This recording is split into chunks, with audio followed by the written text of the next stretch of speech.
Pasang. Masuk.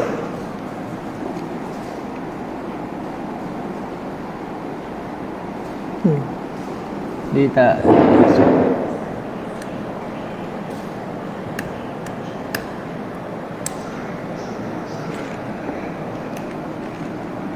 Oh, okey, dah. On.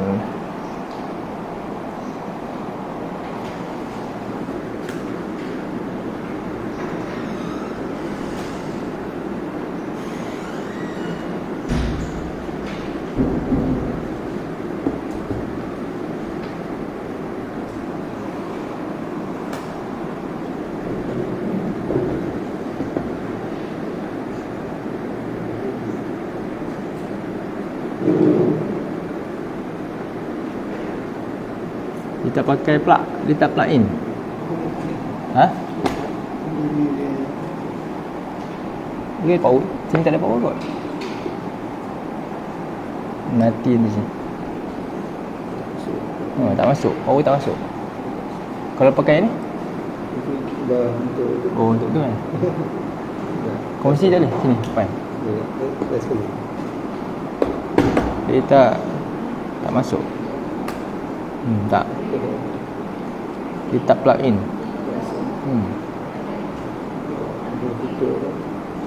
Kalau letak sini tak boleh? Boleh. Try Itu dulu Ke terus masuk Saya nak cabut ni. Kalau kongsi Nak kongsi. Cabut ni tu. Oh, nak cabut dulu. Kalau nak susah dapat masuk. Ya. Ya. Tak boleh masuk terus. Bismillah. Okey. Plug ni rosak.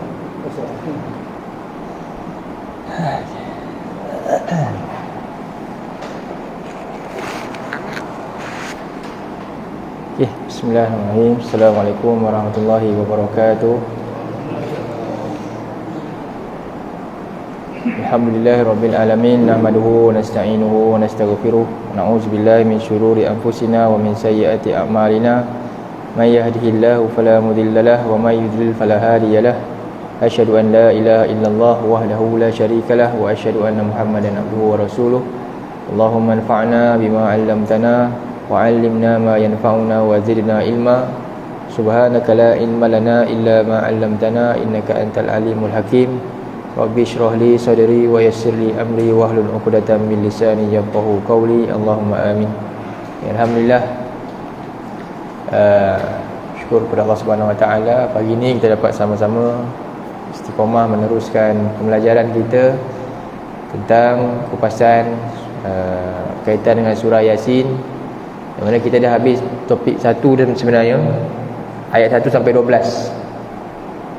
Ayat 1 sampai 12 tu kerangka utama surah Yasin. Jadi kalau kita baca surah Yasin 1 sampai 12 tu, maka ayat selepas tu semua nak jelaskan perkara yang berkaitan dengan ayat 1 sampai 12. Okey, ayat 1 sampai 12 tu cerita tentang kehidupan kita, daripada apa yang berlaku di dunia sampailah nanti kita menuju di akhirat, sampai keputusan di akhirat nanti. Jadi Allah beritahu, pertama Allah beritahu apa? Di dunia Allah bagi bekalan petunjuk, Yasin wal Quranil Hakim. Dan Allah bagi Rasul, innaka laminal mursalin. Dan Allah beri kita jalan yang lurus. Itu surah Yasin pada awal. Kemudian akan ada dua golongan. Satu golongan yang akan ingkar dengan kedatangan petunjuk daripada Allah tu. Golongan yang pertama. Kemudian satu lagi golongan yang beriman. Jadi dalam kehidupan kita nanti akan ada dua saja golongan. Satu kufur, satu mukmin. Dan kesudahan kedua-duanya nanti golongan akan dihimpunkan di akhirat, sebagaimana ayat 12 tu. Ayat 12 Allah kata apa? Surah Yasin ayat 12. Itu ringkasannya. Jadi kalau kita tengok ayat Yasin ni, ayat 1 sampai 5 tentang bekalan yang Allah berikan kepada kita, panduan dan Rasul dan jalan yang lurus, untuk beri peringatan kepada manusia yang lupa tentang tujuan hidup dia, ayat 6 ni. Kemudian Allah kata pasti akan ada golongan yang tak akan dapat. Bukan semua yang akan dapat apa yang Allah berikan ni akan terima. Ada orang yang akan tetap tak akan beriman kerana hati dia telah tertutup. Allah sebut daripada ayat 7, 8 dengan 9. Ini golongan yang akan kufur sampai ayat 10. Ini golongan pertama. Dan golongan kedua ayat 11. Orang yang beriman, yang ikut peringatan dan takutkan Tuhan mereka. Dan kesudahan daripada semua ni nanti akan dihimpunkan di sini. Allah sebut dalam ayat 12. Jadi ni ayat 1 sampai 12 ni, inilah kehidupan kita. Selepas habis cerita ni, dia punya pengenalan ni, maka Allah cerita benda yang dah jadi daripada kisah-kisah ni. Apa dia? Kisah ayat 13. Hari ni kita nak masuk ayat 13 ni. Ni topik yang kedua lah. Kisah-kisah yang terjadi. Golongan yang beriman telah dapat apa yang Allah janjikan, dengan golongan yang kafir juga telah dapat apa yang Allah janjikan. Dan kemudian cerita tentang ayat-ayat Allah. Baik, jadi kita buka dengan terus pada nota kita. Nampak nota tu? Banyak lah. Okey. Jadi pertama kita nak masuk bab yang kedua, iaitu hikmah tentang kisah-kisah benar dalam Quran. Jadi terus ayat 13 tu cerita pasal apa? Kisah benar. Wadrib lahum mathalan ashabal qaryah. Dan buatlah pada mereka. Idrib ni maknanya apa? Idrib ni maknanya daripada perkataan pukul lah. Pukul. Daraba, pukul. Mengetuk maksudnya. Mana idrib ni asalnya maknanya mengetuk. Jadi Allah gunakan perkataan ni, tapi makna dia apa? Makna dia cerita. Kalau cerita apa? Uksus. Ceritakanlah, kisahkanlah. Kisahkan, cerita. Ataupun hadis, sampaikanlah, ceritakanlah. Ataupun ikhbir, khabarkanlah. Tapi tak guna perkataan-perkataan macam tu. Ataupun ambil, beritakanlah. Itu semua perkataan-perkataan yang maksudnya berkaitan dengan lisan untuk sampaikan. Tapi dalam ni Allah guna idrib. Idrib maknanya pukul. Maksudnya apa? Allah gunakan perkataan ni dengan tujuan untuk kita dapat sesuatu yang lain, iaitu bila sebut pukul ni maknanya Allah suruh kita ketuk apa? Cerita yang akan diceritakan ni sepatutnya mengetuk pembaca. Faham mengetuk pintu hati pembacanya. Itulah kisah ni sepatutnya menyedarkan kita. Kita akan seolah-olah dikejutkan dengan sesuatu yang mungkin kita lalai, mungkin kita tak buat lagi, mungkin banyak kita ambil sambil lewa. Jadi Allah nak ni ceritanya sepatutnya macam tu. Okey, jadi apa tujuan kisah-kisah benar dalam Quran ni diadakan? Al-Qasasul Haq fil Quran. Pertama, tujuannya ialah untuk menjelaskan asas-asas dan keutamaan dakwah, mengajak kepada Allah. Tujuan pertama yang saya pointkan ni untuk jelaskan asas. Jadi Allah cerita kisah benar.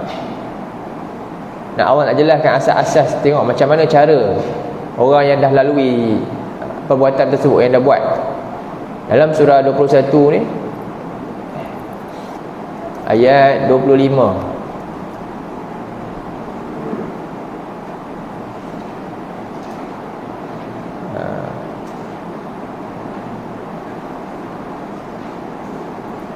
Dia cerita-cerita para rasul.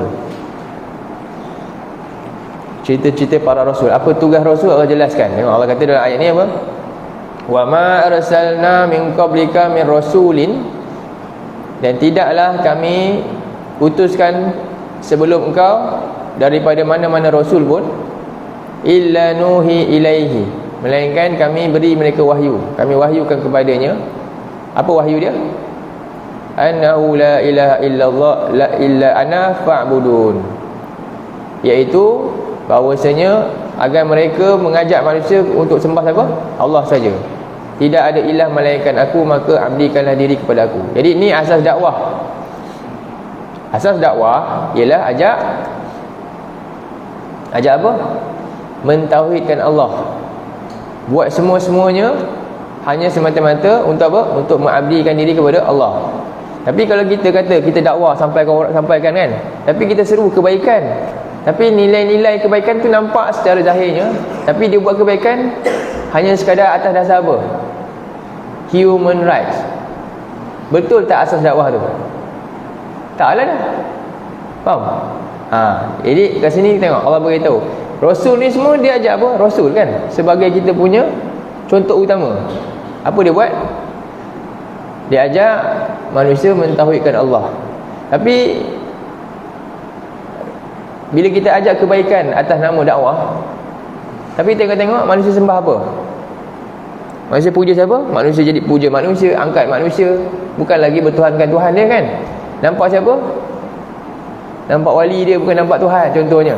Nampak dia punya ni je, bukan nampak Allah. Itu dah salah lah, bukan? Sebab Nabi tak ajak macam tu. Nabi pun tak ajak untuk nampak siapa? Rasul tu, tapi ajak suruh sembah Allah. Jadi ini penting lah. Ini asas dakwah. Nombor satu, kenapa kisah Nabi perlu kita tahu? Supaya kita tak lari daripada landasan. Kita bersemangat nak buat baik, nak ajak buat baik, tapi atas dasar kebaikan yang tak sampai kepada pencipta pun. Dia tak sampai maksud dia. Kalau macam tu nanti semua agama boleh claim tak dia juga ajak kebaikan? Apa beza kita ajak kebaikan, nilai-nilai kebaikan agama kita dengan nilai-nilai yang agama lain ajak? Apa beza? Agama kita ajak tak hormat ibu bapa? Agama lain? Ajak. Agama kita haramkan arak kan? Agama lain? Ya ke? Cuba cek balik. Kristian haramkan arak tak dalam agama dia? Haram. Faham? Jadi itu macam sama lah pula. Jadi nanti sebab tu agama kita lain claim tu. Tapi apa masalah, apa beza kita? Agama kita ajak tak sayangi sesama makhluk? Sayang binatang, jangan dera haiwan. Agama lain? Ajak juga. Tengok siapa yang pencinta haiwan, siapa yang buka persatuan pencinta haiwan, siapa? Orang kafir ke orang Islam? WW apa? F tu, siapa punya? Siapa founder dia? Kalau macam tu macam mana? Maknanya dia lebih baik lah, sebab nilai kebaikan tu ada pada dia. Macam mana? Apa nilai kebaikan yang sebenarnya? Agama kita ni benci kezaliman tak? Agama lain? Benci juga. Habis sama je lah. Jadi kalau kita tak faham asas, semuanya akan termakan syubhat pluralisme. Sebab tu hari ni pluralisme mudah diterima. Bahkan orang Islam sendiri yang mengagungkan benda tu kan, yang sokong pula. Macam mana tu? Apa beza kita dengan dia? Beza dia apa? Apa agama kita yang rasa paling zalim sekali? Apa yang kita pandang paling zalim? Kalau sama dapat ni, barulah jelas, oh itulah agama kita dengan agama lain. Apakah kezaliman kita yang paling besar sekali? Itulah agama kita, itu beza dia. Orang lain kan, walaupun kamu buat baik apa pun, kamu sayang binatang semua, tengok-tengok kami tak sembah apa? Tak sembah pencipta binatang. Mana paling zalim? Mana lebih zalim? Itu lebih zalim. Tapi ramai orang kan, ramai orang dalam keadaan yang itu dia tak buat, tapi tengok yang lain baik semua dia buat. Agama kita asas dia itulah dia, menyedarkan orang sebenarnya kamu buatlah baik macam mana pun, kamu nampak zahirnya macam dengan makhluk ni baik, tapi bila kamu tak kembali ke mana? Pencipta tu sebagai Tuhan yang utama kan, yang paling agung sekali, kamu tak sembah dia, maka tak ada nilai. Itulah yang paling zalim daripada zalim-zalim yang lain tu. Jadi ramai orang dia perasan jangan zalimi binatang kan. Orang Kristian mengatakan, tengok dia, tapi dalam masa yang sama dia sembah siapa? Itu dia rasa tak ada berdosa. Tak. Itulah Islam datang. Islam datang nak betulkan benda yang paling besar sekali. Apa dia? Kesyirikan yang kamu buat tu jauh lebih besar, yang perlu kamu faham. Jadi kita kalau setakat dakwah ajak kebaikan, agama lain pun dah lama dah ajak buat kebaikan. Faham tak? Kalau kita sekadar dakwah, ajak buat kebaikan, agama lain lagi maju dalam kebaikan. Kalau macam itulah, faham? Apakah dakwah kita sebenar? Ni, la ilaha illa ana fa'budun. Buat semua kerana apa? Allah ni. Itu Allah yang paling besar dalam hidup kita, Allah yang paling esa. Tapi ramai kita bila buat, bila tak nampak ni apa jadi? Maka ramailah kena penyakit nifak kan. Dia buat semua bukan lagi kerana Allah. Jadi sama je lah macam yang lain. Ini beza. Jadi tujuan Allah cerita kisah-kisah Nabi Rasul ni tengok sebab supaya kita jelas apa prinsip para Rasul. Prinsip para Rasul bila nak ajak agama, nombor satu, mesti bebas daripada apa dulu? Menyekutukan Tuhan. Mesti bebas. Kalaulah kamu dakwah-dakwah tengok kan, tapi tak bebas lagi, tak ada gunanya. Itu bukan nilai dakwah sebenar. Asas dia tak sampai. Jadi banyak kita apa orang kata, terkena dengan jenis macam ni, betul tak? Sebab tu akhirnya orang kata apa?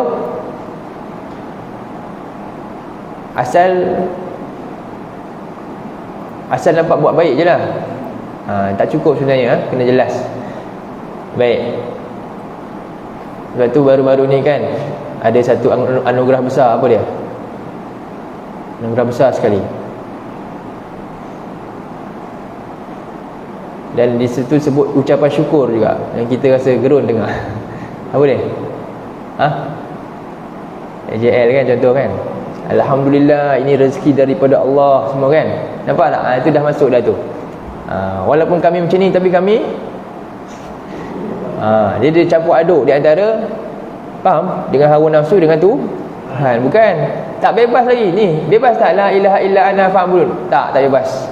Dalam masa yang sama disembah nafsu, dalam masa yang sama disembah Tuhan. Boleh tak campur aduk? Mana boleh. Tapi semua orang ramai tak terima. Terima tak? Terima kan.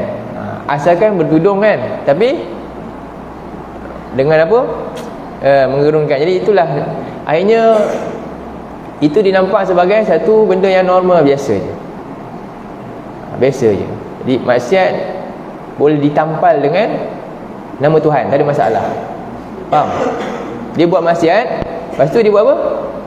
Tampal je nama Tuhan, terus maksiat tu okey. Okey tak? Faham? Itulah hari ni. Jadi orang rasa dah tak ada masalah, no problem dah. Inilah yang berlaku sekarang. Jadi macam mana kita nak buat? Faham? Dan benda tu jadi normal. Kalau kita tegur pun, jadi lain kan? Jadi payah. Jadi ni satu syubhat yang telah pun kena pada kita semua, sebab kita tak belajar asas. Okey, yang kedua, penting untuk kita tahu kisah Nabi dalam Quran, kita Rasul ni. Yang pertama ni lah dia. Yang kedua, tujuan kisah-kisah dalam Quran, kisah benar dalam Quran diceritakan untuk teguhkan hati Rasul dan umatnya dalam menghadapi ujian.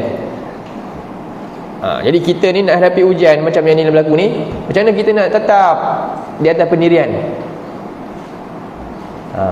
Bila kita tahu kisah dulu-dulu, baru kita rasa alah kecil je bendanya, baru kita rasa lega. Kalau tidak, kita tak akan mudah untuk lakukan benda yang besar, benda yang ni. Dalam surah 11 ayat 120 tu, tengok 11 ayat 120. Tengok Allah kata apa. A'udzu billahi minasy syaithanir rajim.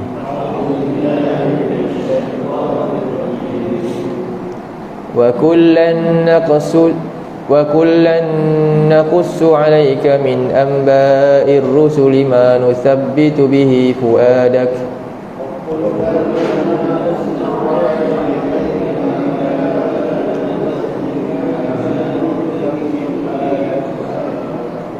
وجاءك في هذه الحق وموعظة وذكرى للمؤمنين.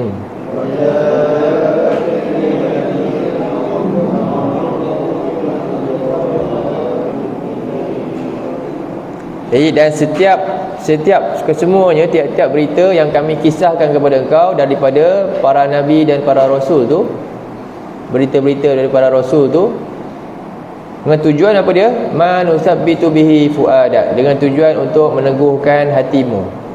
Maksudnya, contoh kisah Nabi Musa. Nabi Musa ditentang oleh kaumnya. Jadi Nabi, ketika Nabi nak dakwah, Nabi ditentang oleh siapa? Nabi pun ditentang oleh kaumnya juga. Jadi tengok yang bila tiba-tiba ada satu kisah yang sama macam tu, kita rasa lega tak?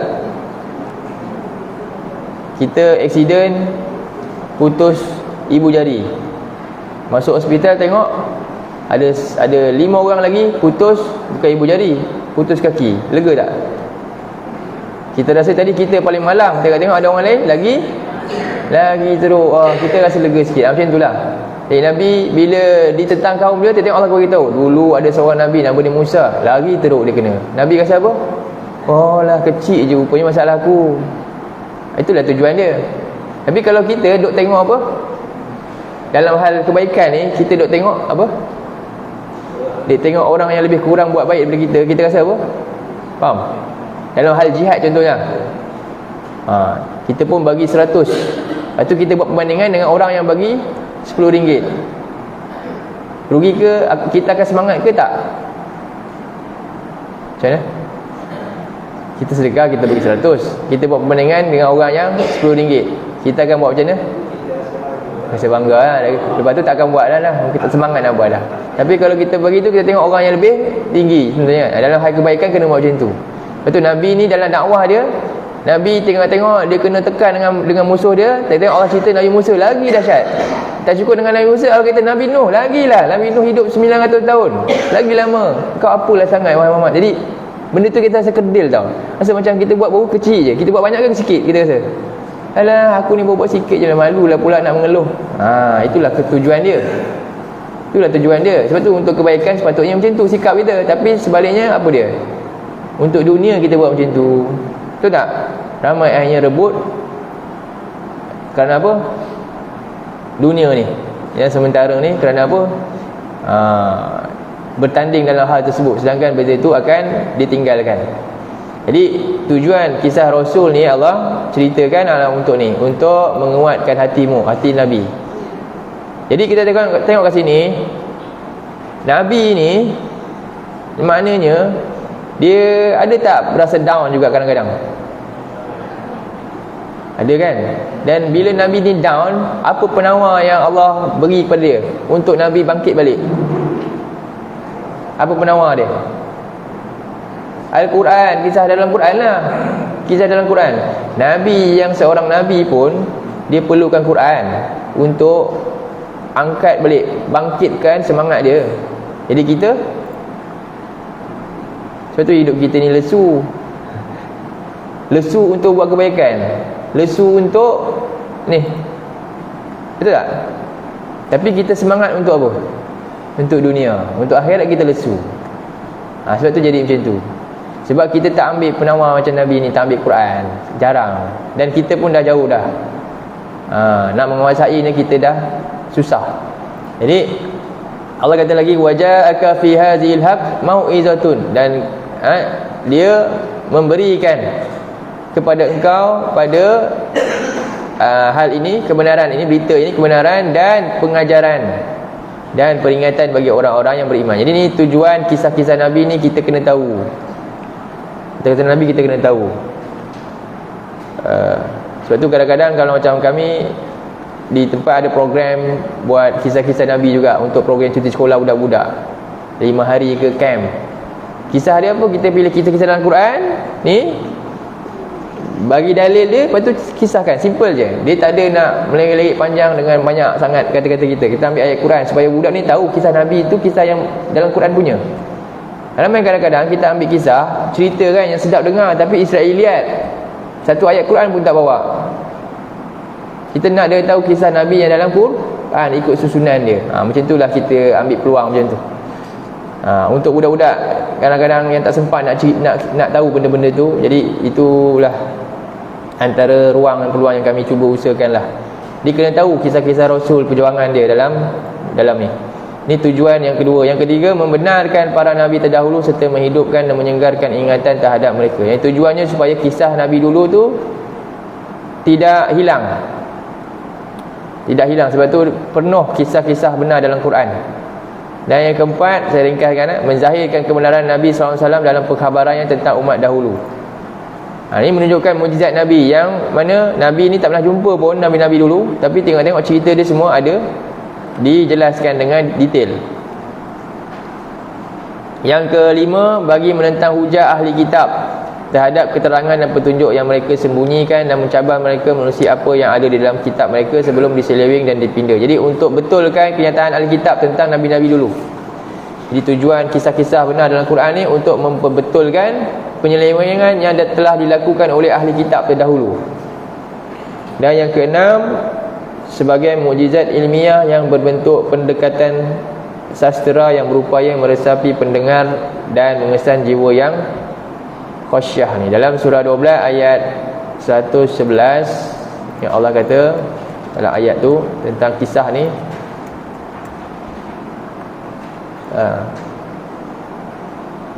Allah kata apa? Laqad kana fi qasasihim ibrah. Sesungguhnya benar-benar pada kisah-kisah mereka para nabi-nabi itu terdapat pengajaran li ulil albab, bagi orang-orang yang berakal sihat.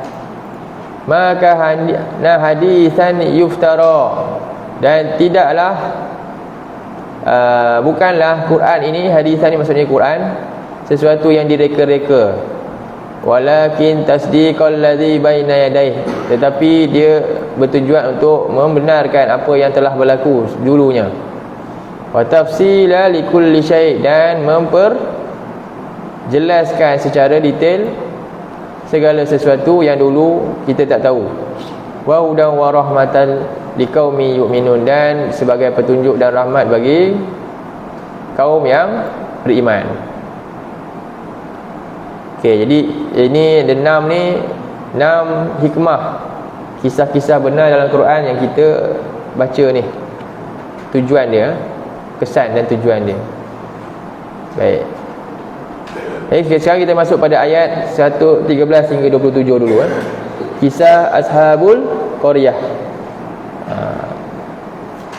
Kisah Ashabul Qaryah.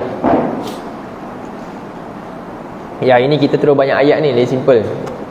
Kita tak bincang detail satu ayat. Kita baca ayat 13 hingga 14 dulu.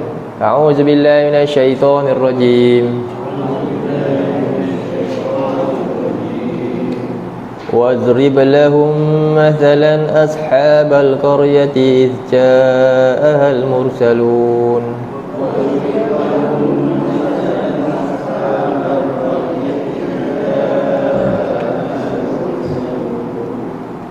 إذ أرسلنا إليهم اثنين فكذبوهما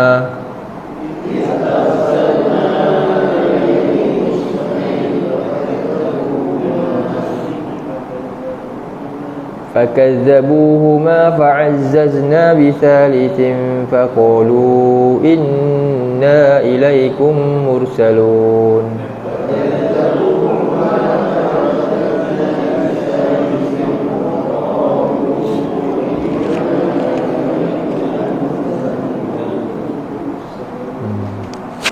Okay, macam mana kita nak terjemah? Wadrib, intai-intai belakang. Wa apa? Wa. Dan idrib, buatkanlah, ceritakanlah maksud dia. Tapi Allah guna perkataan pukul. Jadi kita tengok tadi kan, apa perkataan tu? Dia kalau nak kata ceritakanlah ni, dia perkataan dia macam ni, kisahkanlah kan.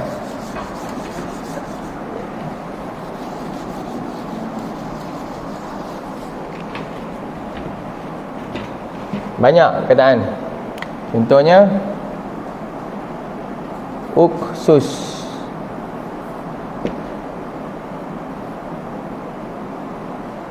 Uksus ni apa?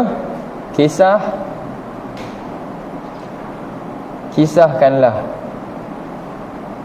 Uksus ni. Ataupun hadis. Hadis ni maknanya ceritakanlah. Ataupun ukhbir.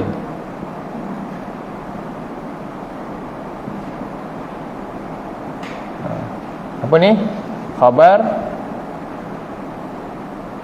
Khabarkanlah, ataupun ambi.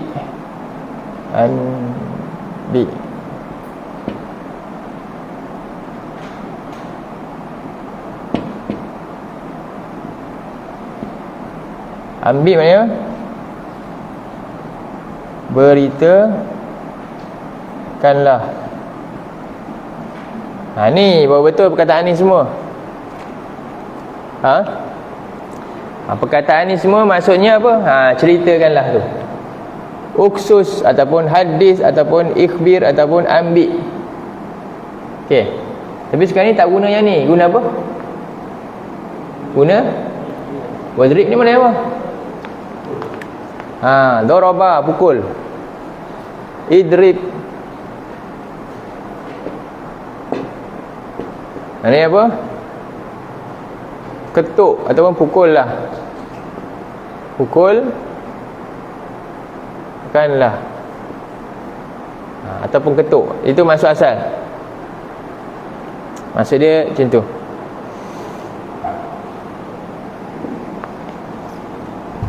Jadi kalau kalimah macam ni, maknanya apa? Ada kesan dia yang patut kita faham lah. Jadi maksudnya Allah suruh kita, kisah ni sepatutnya membuat apa?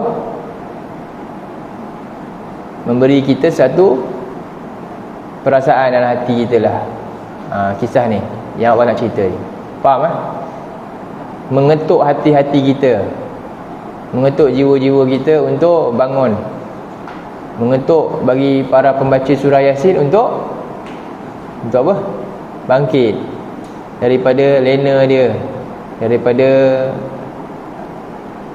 keselesaan dia lah. Baik. Jadi dia tengok terjemahan dia. Dan ceritakanlah maksudnya sampai berjaya ketuk, menyedarkan mereka ni, menyedarkan mereka semua. Ceritakanlah satu kisah sehingga cerita ni boleh sedarkan mereka semua. Kisah apa? Masalan ashabal qaryah, kisah penduduk sebuah negeri. Izja'ahal mursalun, ketika telah datang kepada mereka para rasul. Iz arsalna ilaihim, ketika kami utuskan kepada mereka, itsnaini, dua orang rasul. Fakazzabuhuma, lalu telah mendustakan oleh mereka akan kedua-duanya. Telah mendustakan oleh mereka akan huma, kedua-dua rasul tu. Fa'azzazna bithalis, lalu telah menguatkan oleh kami dengan rasul yang ketiga. Lalu telah berkata, faqalu, kata rasul tu, inna ilaikum mursalun, sesungguhnya kami benar-benar kepada kamu adalah para utusan. Okey. Apa ringkasnya? Saya point terus.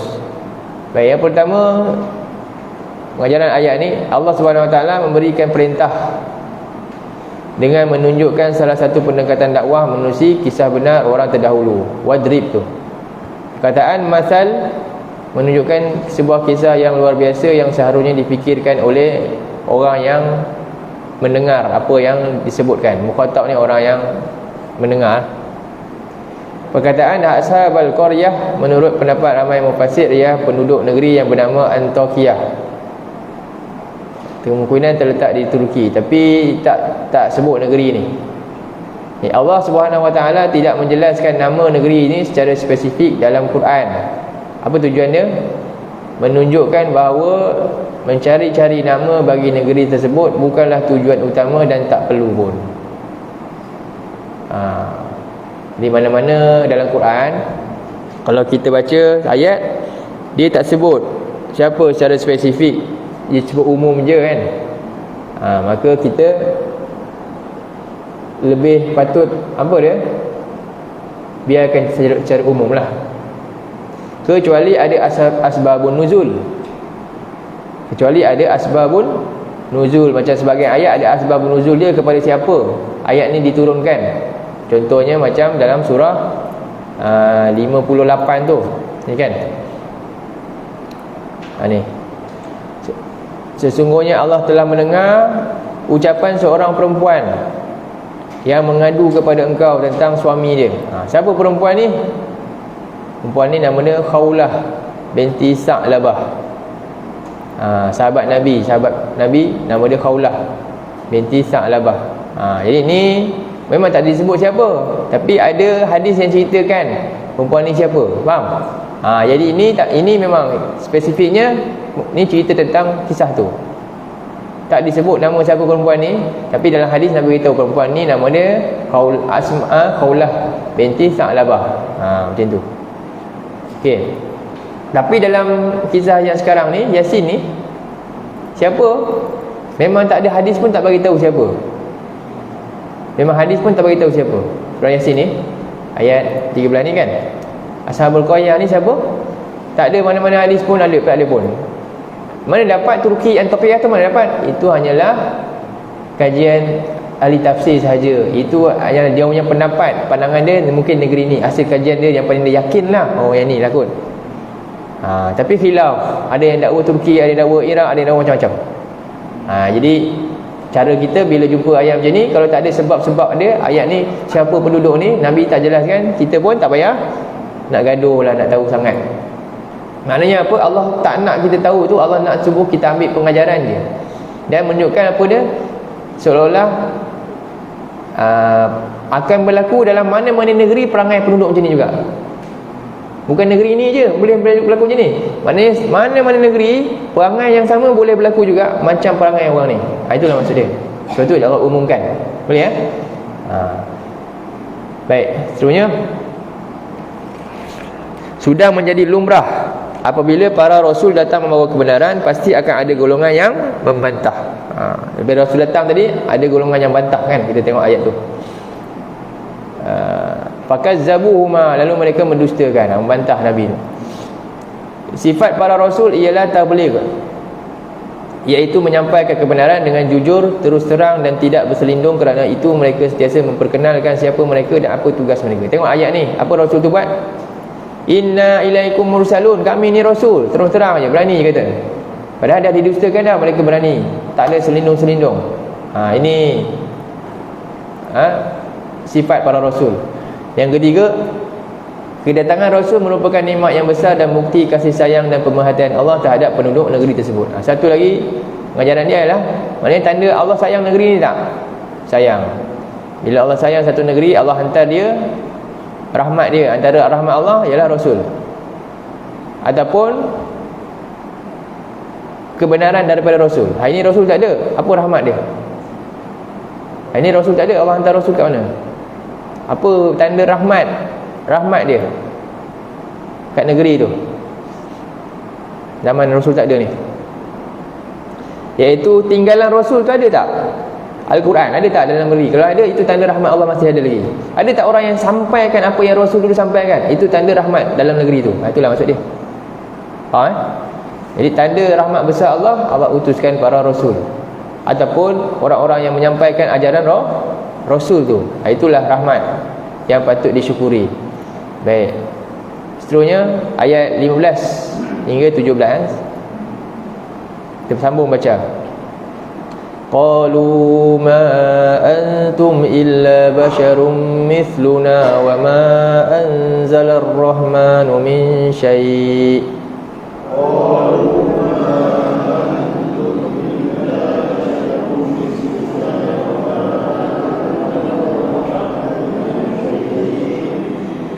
In antum illa takzibun. Qalu rabbuna ya'lamu inna ilaikum lamursalun.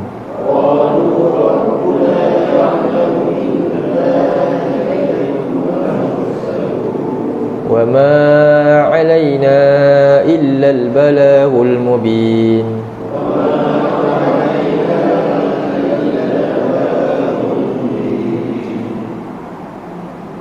Jadi penduduk bandar itu menjawab, kamu ini tidak lain hanyalah manusia seperti kami juga. Dan Tuhan yang Maha Pemurah tidak menurunkan sesuatu pun tentang apa yang kamu bawa ni. Kamu tidak lain hanyalah berdusta. Ni tuduhan dia. Ma antum illa basyarum mithluna. Maknanya apa? Tidak lain kamu hanyalah manusia seperti kami. Ini masalah pertama. Masalah pertama yang halang hidayah, apa dia? Penghalang hidayah nombor 1.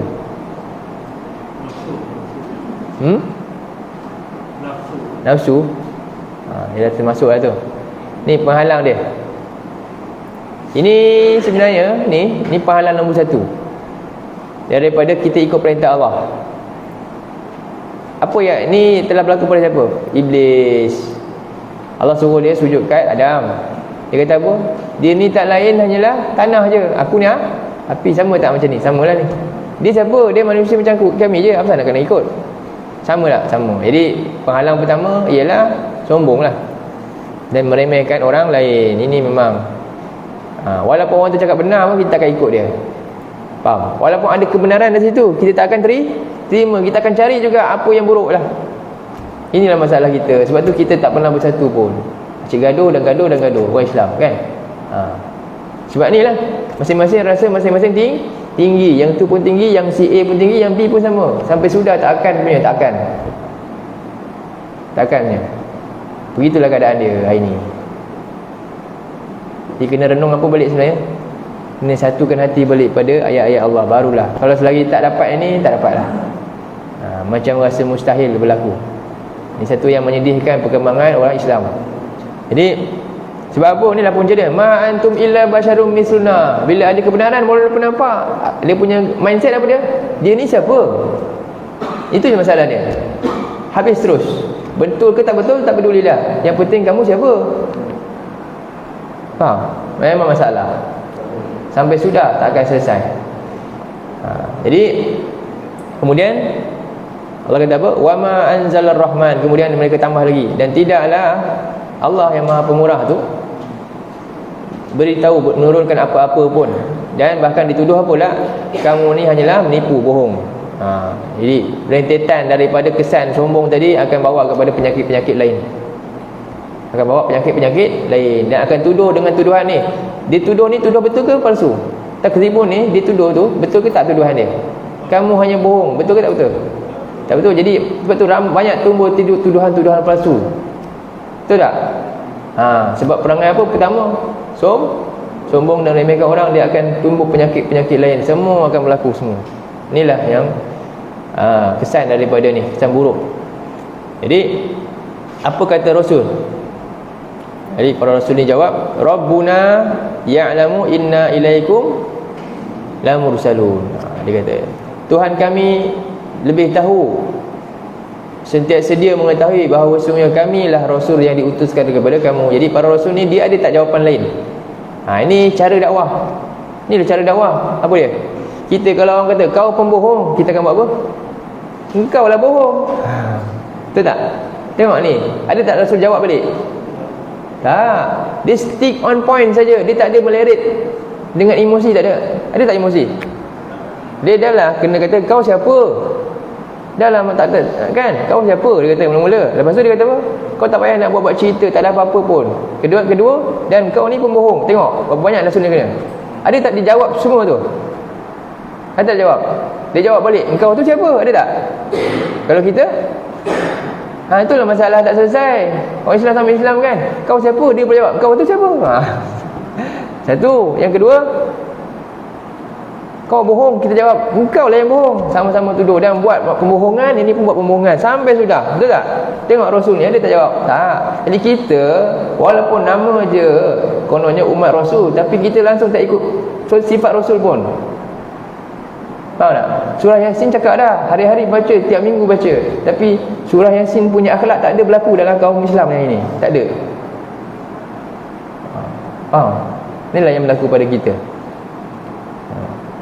Bukan macam ni sifatnya. Jadi Rasul ni kata apa? Dia stick on point saja. Dia kata apa? Jawapan dia, qalu Rabbuna ya'lamu. Tuhan kami sedia mengetahui semuanya kami rasul yang diutuskan kepada kamu. Selesai. Dia tak ada nak balas balik yang lain. Sebab ini kenyataan bila dia bawa kenyataan yang mula-mula lagi tadi. Mula-mula tadi dia kata apa?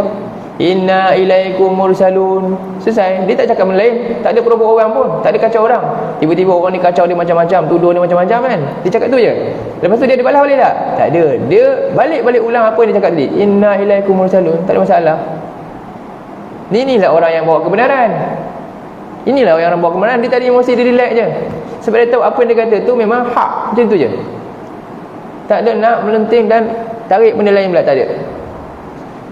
Jadi contoh yang ini akhirnya apa, sebab tu kita akhirnya agama kita dihina juga dengan perangai kita sendirilah, kaum muslimin ni. Baik. Dan tengok apa dia kata lagi, wa ma alaina illal balaghul mubin. Dan tak ada tugas lain, kami tak ada tujuan lain kami dihantar ni melainkan hanyalah untuk apa? Menyampaikan kebenarannya. Balaghul mubin, penyampai yang jelas nyata. Itulah, dia tak akan lari daripada prinsip yang tu. Baik. Kemudian tadabbur sedikit ringkas. Jadi penduduk negeri itu menjawab para rasul dengan berkata, engkau hanyalah manusia seperti kami. Bertujuan untuk menegaskan bahawa para rasul itu tidak ada kelebihan dan keistimewaan dibandingkan dengan mereka dan tidak layak untuk ajar dan tegur mereka. Ini kata tadilah, mereka selama ini mengingkari seluruh kerasulan, maka kerana itu mereka menuduh para rasul datang itu juga pendusta. Jadi selama ni pun memang mereka dah biasa buat. Jadi maka kali ini para rasul itu menjawab dengan penegasan yang mirip seperti ayat ketiga dalam surah Yasin. Ayat ketiga apa dia? Allah kata kat Nabi tu, Yasin wal Quranil Hakim innaka laminal mursalin. Mereka pun jawab. Jadi maknanya apa? Ayat 3 tu penjelasan lanjut dia, kisah benar. Apa dia? Ayat ni lah sekarang. Sebab tu saya kata surah Yasin, ingat ayat 1 sampai 12 itu kerangka surah Yasin, faham? Itu dia punya summary. Summary surah Yasin ayat 1 sampai 12. Mana detail dia? Attachment kepada nak detailkan summary tu. Mana dia? Bermula daripada ayat 13 ni. 13 sampai habis, ini semualah dia punya cerita lengkap daripada summary ayat 1 sampai 12. Faham? Macam tu. Quran memang macam tu. Setiap ayat Quran ada macam tu juga. Kita kena tahu kat mana dakwah ayat tu, kat mana. Okey. Jadi seterusnya, maka kali ini para rasul itu menjawab dengan penegasan yang mirip seperti ayat ketiga dalam surah Yasin. Tugas para rasul ialah menyampaikan dengan jelas apa yang datang dari Allah dan tidak untuk perkara yang lain. Jadi ni para rasul dia tetap dia tak ada tergugat dengan apa-apa provokasi lain. Dia tetap dengan pendirian dia. Baik. Seterusnya terus kepada ayat 18 hingga 19. Qalu inna tatayyarna bikum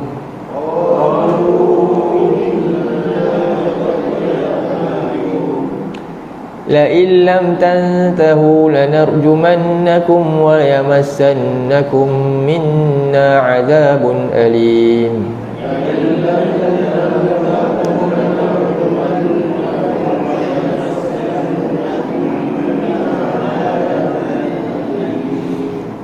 Qalu ta'irukum ma'akum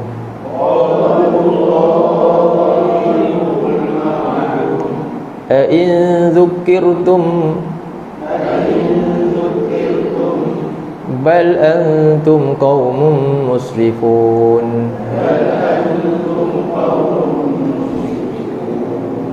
Jadi mereka berkata, siapa ni orang-orang yang ingkar tu berkata, sesungguhnya kami tatayyarna. Tatayyarna ni maknanya, kalau dalam istilah Islam ni dia ada nama dia tatayyur. Antara perkara yang dilarang dalam Islam nama dia tatayyur. Antara larangan perkara yang dilarang haram dalam kita lakukan dalam Islam ialah tatayyur. Apa makna tatayyur? Kepercayaan sial. Tu. Kepercayaan sial. Sial kepada adalah dia punya subjek dia. Sial kepada apa? Sial kepada hari, sial kepada bulan, sial kepada tahun, sial kepada peristiwa, sial kepada haiwan, sial kepada cuaca, sial kepada rupa. Contohnya anak tu lahir cacat sikit, kan orang dulu percaya ini apa ni, ada sial ni kan, jadi macam ni. Tak, itulah ni tatayur nama dia. Tak boleh tu, khurafat tu kena buang. Islam tak ajar macam tu. Tatayur nama dia, anggap sial. Sebab tu orang Arab dulu, bila kepercayaan tatayur ni berlaku berleluasa dalam masyarakat, maka apa jadi? Akan banyak masuk pantang larang yang diada-adakan, banyak. Nak buat apa semua susah. Sebab tu orang Arab dulu nak berniaga pun susah. Bila nak keluar rumah je, dia akan tengok apa? Dia tengok binatang. Apa binatang dia tengok? Dia tengok burung. Dia ada pokok, dia tengok ada burung hingga satu, dan dia buat apa? Dia goyang je pokok tu, tengok binatang burung tu terbang kiri ke kanan ke tengah. Kalau kiri, okey, hari ni kita tak boleh keluar, nanti mesti akan berlaku sesuatu. Faham? Jadi kita pun macam tu juga. Tiba-tiba je tak pernah bunyi burung hantu, tiba-tiba burung hantu bunyi kat rumah. Sudah. Itu kan rasa something. Tiba-tiba je tak pernah biawak lintas, tiba-tiba hari tu biawak lintas pula. Sudah, apa ni nak berlaku ni, kan? Jadi ini nama dia tatayur, dan kena buang jauh-jauh. Daripada situ nanti akan berlaku apa? Macam-macam amalan khurafat. Inilah sebab dia. Ataupun tatayur sial kepada hari-hari tertentu. Antaranya ni bulan apa? Ni bulan apa sekarang? Safar. Bulan Safar ni antara bulan apa? Selepas bulan, sebelum bulan Safar bulan apa? Muharram. Kan? Muharram bulan apa? Muharram bulan haram. Dia ada 4 bulan haram kan? Muharram lagi, Rajab, Zulkaidah, Zulhijjah kan? Bulan haram ada 4 kan? Bulan haram. Jadi Muharram ni bulan yang haram. Maknanya haram apa? Haram berlaku pergaduhan. Orang Arab ni dulu dia, kabilah-kabilah dia tak puas hati, kau tunggu nanti. Tapi bila bulan haram dia tak perang. Sabar dulu, relax. Lepas ni apa dia akan berdendam. Sebab tu bulan haram, bulan orang tu reda peperangan. Semua sabar, relax dulu. Tim ni. Habis je bulan haram, masuk bulan Safar, apa dia? Fight balik. Adalah yang mati, bunuh-bunuhan banyak. Bulan Safar. Jadi mereka anggap bulan Safar bulan sial. Faham? Bulan Safar bulan sial. Sebenarnya bukan sial, mereka yang bikin sial tu. Mereka yang bikin kesialan tu. Dia yang buat perang tu, yang bunuh-bunuh tu, dia kata dia rasa tu. Sebab tu hari ni ada kepercayaan bulan Safar kan? Mandi Safar apa semua. Tak ada. Kena buang. Bukan, itu Arab jahiliah dulu memang macam tu. Kita pula ikut buat apa? Faham? Ada. Bulan-bulan Allah ni semuanya apa? Allah ni dia turunkan rahmat kebaikan. Tak ada keburukan di sisi Allah ni. Kita punya perangai dosa yang menyebabkan kita ditimpa musibah. Sebenarnya kita. Kan? Ma asabat min musibatin fa bima kasabat aydikum. Tidak ada musibah yang timpa pun melainkan sebab tangan-tangan kamu sendiri, bukan sebab Allah ni buat hari tu memang sial. Tak ada. Bulan ni Allah buat cerita untuk sialkan manusia. Mana ada? Allah ni rahmat. Tuhan yang pemberi rahmat. Tak ada. Siapa yang percaya itu sebenarnya dia sedang buat apa? Dia sedang buat apa? Dia sedang mencela siapa? Allah. Seolah Allah cipta satu benda untuk sialkan kita. Mana ada? Tak. Ini kena buang jauh-jauh fahaman macam tu. Masih berlaku tak masyarakat? Tak ada dah. Jangan, kalau ada lagi kena ingatkan lah kan. Jadi kita tengok kat sini pula. Jadi dia kata apa? Inna tatayyarna bikum. Sesungguhnya kami rasa malang, sial lepas kamu ni ada. Kamu datang je kami rasa macam dah kami ditimpa mudarat, kesialan dah. Jadi mereka kata tuduh Rasul ni, tambahan tuduhan lagi berat. Tengok. Jadi dia kata apa lagi? Tadi dia kata dusta, dia kata kan. Mula-mula tengok. Daripada dosa yang satu, timbul dosa-dosa yang makin besar bila tak dirawat. Dan dia kata apa? La illam tantahu, Kalau kamu tak stop, tak berhenti, tengok dia ugut lagi pula. Tadi hanya ucapan, tiba-tiba ugutan pula. Lanarjumannakum. Apa dia? Pasti kami akan. Bila sebut rejam maknanya apa? Kalau rejam maknanya bunuh lah tu. Tapi bunuh dengan cara yang lebih sadis. Rejam, bunuh slow-slow. Itulah, seksa. Bunuh dengan seksa. Bunuh sambil menyeksa. Kalau bunuh, dia sebut apa? Lanaqtulannakum. Kalau kamu tak buat, kami bunuh kamu. Bunuh okey lah, sekali je, nak mati kan? Tak, tengok dia lagi jahat. Dia bukan nak bunuh macam tu. Dia nak buat apa? Bunuh cara yang kejam. Rejam ni maknanya ramai-ramai, slow-slow sampai semua orang kutuk dia, jahat. Lagi dahsyat lah. Kami pasti akan rejam kamu, dan wala yamassannakum minna azabun alim, dan pasti kamu akan rasa daripada kami azab yang sangat pedih. Ini ugutan pula daripada mereka. Apa jawab para nabi? Jawab dia apa? Ta'irukum ma'akum. Apa maksud dia? Tengok, ta'iru ni daripada perkataan tayyar juga. Ta'ir daripada perkataan sebenarnya burung. Burung kan? Sebab kepercayaan dulu asas dia adalah terlihat sial burung tu. Asas dia situlah. Jadi macam-macam lagi perkara lain. Jadi ta'irukum ma'akum apa? Sial daripada kamu sebenarnya telah ada sedia bersama kamu. Maksudnya bila mereka selama ni buat kufur, langgar perintah Allah, negeri itu sebenarnya nak kena musibah dah. Tapi Allah tak turun musibah, Allah hantar Rasul. Jadi Rasul tu datang sebenarnya nak bagi negeri tu jauh daripada musibah sebenarnya. Sebab tu Nabi dia jawab balik, sebenarnya musibah kamu tu memang dah ada kat kamu. Kalau kami tidak datang, kamu dah lama kena dah. Faham? Jadi ingatlah, negeri yang ditimpa musibah ni, bila tak ada Rasul, bila tak ada Rasul sampaikan, kemungkinan besar boleh ditimpa musibah, sama ada secara zahir ataupun secara tersembunyi. Jadi kemudian dia kata apa? A'in zukirtum. Jadi ni sebenarnya ayat ni ada banyak tafsirat ni. Patutkah kamu ugut kami, kamu nak bunuh kami, kamu tuduh kami macam-macam ni, in zukirtum, setelah apabila kami beri peringatan kat kamu, kerana kami cakap ni, ajak kamu ikut perintah Allah, kamu tuduh macam-macam. Ni bal antum qaumun musrifun. Jadi barulah disebut pada mereka, bahkan sebenarnya kamu adalah kaum yang musrifun. Apa? Kenapa melampau? Bila disebut mereka ni melampau, sampai batas yang ni. Saat mereka tuduh Nabi, Rasul manusia macam kami, belum lagi. Saat mereka tuduh Nabi ni berdusta, belum lagi. Saat mereka kata Nabi ni sial, belum lagi. Saat mereka kata apa? Kami nak rejam kamu ni, barulah kamu ni kaum yang melampaui batas. Jadi kita bila nak tuduh orang tu melampaui batas, kalau setakat lawan je kan, orang cela balik kita, nak ke kata oh dia ni dah melampaui batas? Tak. Tapi ramai kita baru tu je, baru je ujian apa baru?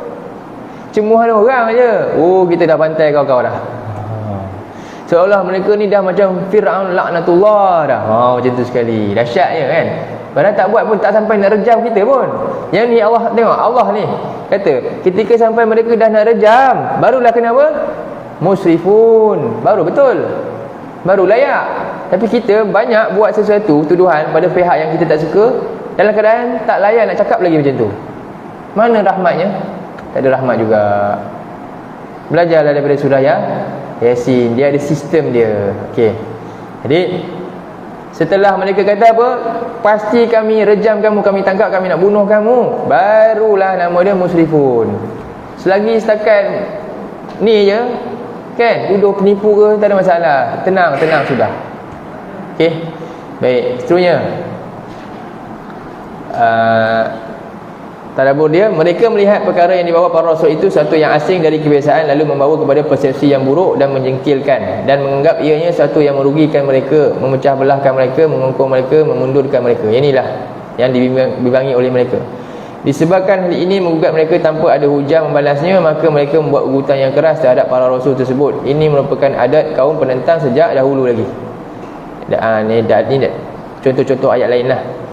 Para rasul menjawab dengan pertanyaan yang jelas. Wajarkah mereka mengugut orang yang membawa kebenaran dan kebaikan kepada mereka, sedangkan kehidupan mereka dalam kesyirikan dan kufuran selama inilah yang menyebabkan membawa kerugian kepada mereka. Para rasul menegaskan mereka adalah kaum yang telah melampaui batas kerana tidak mahu insaf, dan bahkan mengugut mereka pula nak bunuh tadi. Sambung terus banyak ni ayat ni, kita kena laju je lah. Ayat yang ke 20, 21, 22. وَجَاءَ مِنْ أَقْصَى الْمَدِينَةِ رَجُلٌ يَسْعَى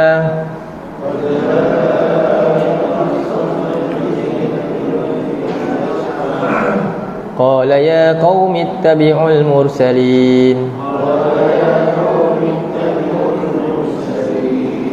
اتَّبِعُوا مَنْ لَا يَسْأَلُكُمْ أَجْرًا وَهُمْ مُهْتَدُونَ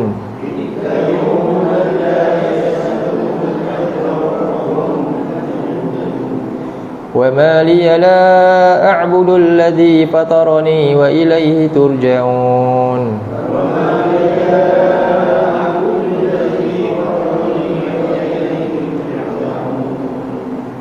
وَجَاءَ مِنْ أَقْصَى الْمَدِينَةِ. Tengok, setelah peristiwa ni berlaku satu keadaan genting yang menimpa para nabi tu, apa berlaku?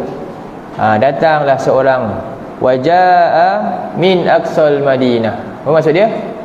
Dan telah datang dari Aqsa. Aqsa maknanya hujung. Aqsa maknanya hujung. Al-Madinah bandar lah. Qaryah tadi tu bandar. Qaryah maknanya satu tempat yang ada penduduk, tak kira kecil atau ramai. Tapi bila sebut Madinah, ramai, maknanya bandar, taraf bandar. Jadi datanglah dari hujung kota tu rajulun, seorang lelaki. Dan dia datang, Allah gambarkan dia punya lelaki ni, dia punya sifat dia apa? Yas'a maknanya berlari. Ya, satu berlari, lagi bergegas maksudnya. Risa'a ni maknanya kita buat satu benda dengan bergegas kerana apa? Bimbang, tak sempat buat, bimbang benda tu ditimpa mudarat sebelum kita sempat lakukan. Jadi sebab tu dia bergegas lah. Sebab tu kita panggil sa'i tu sa'i kan. Sa'i ni lah, perkataan sa'i dia perkataan yas'a ni lah. Sa'a, yas'a, sa'yun. Dan orang yang buat sa'yun ni nama dia sa'yun. Jadi orang yang buat tu umrah tu kan, haji kan, dia ada salah satu daripada rukun apa dia? Sa'i tu, sa'i. Dan dia dilakukan oleh siapa yang pertama buat sa'i ni? Siapa? Hajar. Hajar kan. Kerana apa dia buat? Kerana bimbang apa? Kerana tengok anak dia, bimbang anak dia kehausan di padang pasir, cari bantuan, dan dia bergegas panjat Safa, panjat Marwah berapa kali? 7 kali. Penat tak? Penat. Kita hari ni tak penat sebab ada aircon, lepas tu straight je dan tak ada perasaan saya pun. Penat. Seorang wanita yang ada anak kecil dengan panas lagi, dia pun tak minum air, dia pun tak ada air, dia pun dahaga. Dia apa dia? Bekalan yang ada tinggal tu dia bagi kat anak dia je kan. Susu pun dah kering, tak ada dah. Lahir dia pun dah tak ada ikhtiar pun dah. Dia pun panjat bukit sana, tengok ada orang tak sana, tak ada orang. Lalu sini pula tengok tak ada orang. Berapa kali pergi? 7. Tak ada siapa boleh bantu sebab tempat tu memang gersang. Tiba-tiba barulah sampai yang kelas, dia dengar ada suara kan. Jadi Jibril quiz siapa? Oleh malaikat quiz tanah dengan sayapnya, keluarlah air Zam-Zam tu. Itulah kisah dia. Jadi maknanya maksud perkataan tu, lari tu sebab bimbang sesuatu. Jadi kita akan buat yas'a tu. Contohnya kita tengok anak kita tu kat luar rumah lari, tiba-tiba ada kereta laju, kita buat apa? Wajah ibu dia yas'a. Itulah dia, faham? Ibu datang dengan yas'a, bergegas-gegas sebab nak selamatkan anak dia. Dia kena langgar pun tak apa, faham? Inilah perasaan lelaki ni. Inilah perasaan lelaki ni. Bila dia nampak pembela kebenaran nak apa dia? Nak diikuti kan? Lalu nak ditentang. Satu, dia ada tafsiran lagi. Maksudnya apa? Lelaki ni dah nampak dah, kalau mereka tak ikut Rasul, nanti mereka ni akan ditimpa musibah. Dia nak selamatkan kaum tu. Ditimpa musibah, nak selamatkan. Macam ibu nak selamatkan anak tadi, biar dia dikena pun tak ada masalah. Jadi apa kita boleh belajar dari ayat ni? Kita bergegas tak melihat, kita yas'a tak juga melihat keadaan? Orang tak pedulikan ajaran Rasul. Kita pernah tak yas'a macam lelaki ni? Macam mana? Yas'i ni, lelaki ni dia yas'a, dia buat apa? Tengok. Qala, dia kata, ya qaumittabi'ul mursalin. Wahai kaumku, ikutlah ajaran para rasul ni. Jadi apa yas'a dia? Dia bergegas buat apa ni? Dia bergegas dakwah. Dia bergegas ajak orang ikut ajaran Rasul. Kenapa? Sebab dia tengok tak ikut. Jadi kita juga, kalau kita baca Yasin, kita kena bergegas tak? Bila nampak orang ramai tak peduli Quran, kena tak yas'a? Kalau tidak apa? Nanti surah Yasin hairan tengok kita. Dah baca surah Yasin 1000 kali dah seumur hidup, tapi faham? Tapi Yasin suruh tak buat pun. Inilah arahan surah Yasin tak buat pun. Betul tak?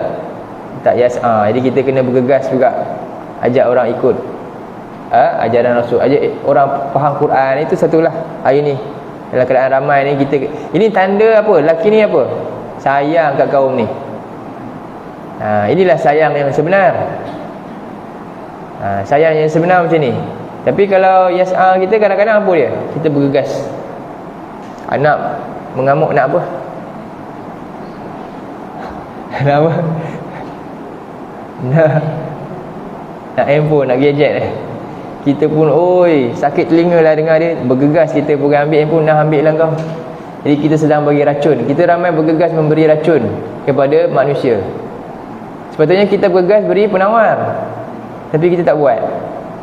Tengok ni, apa jadi? Suatu akhirnya masyarakat kita banyak rosak ke banyak elok? Sedangkan Quran lebih mudah dapat ke susah? Masjid lebih banyak ke sikit? Masjid kita dengan zaman Nabi mana banyak? Masjid kita lebih selesa ke masjid Nabi lebih selesa? Zaman kita dengan masjid dengan zaman Nabi mana lagi selesa? Kita ikut logik lah, sepatutnya kita lagi banyak masalah ke lagi kurang dengan keselesaan semua ni?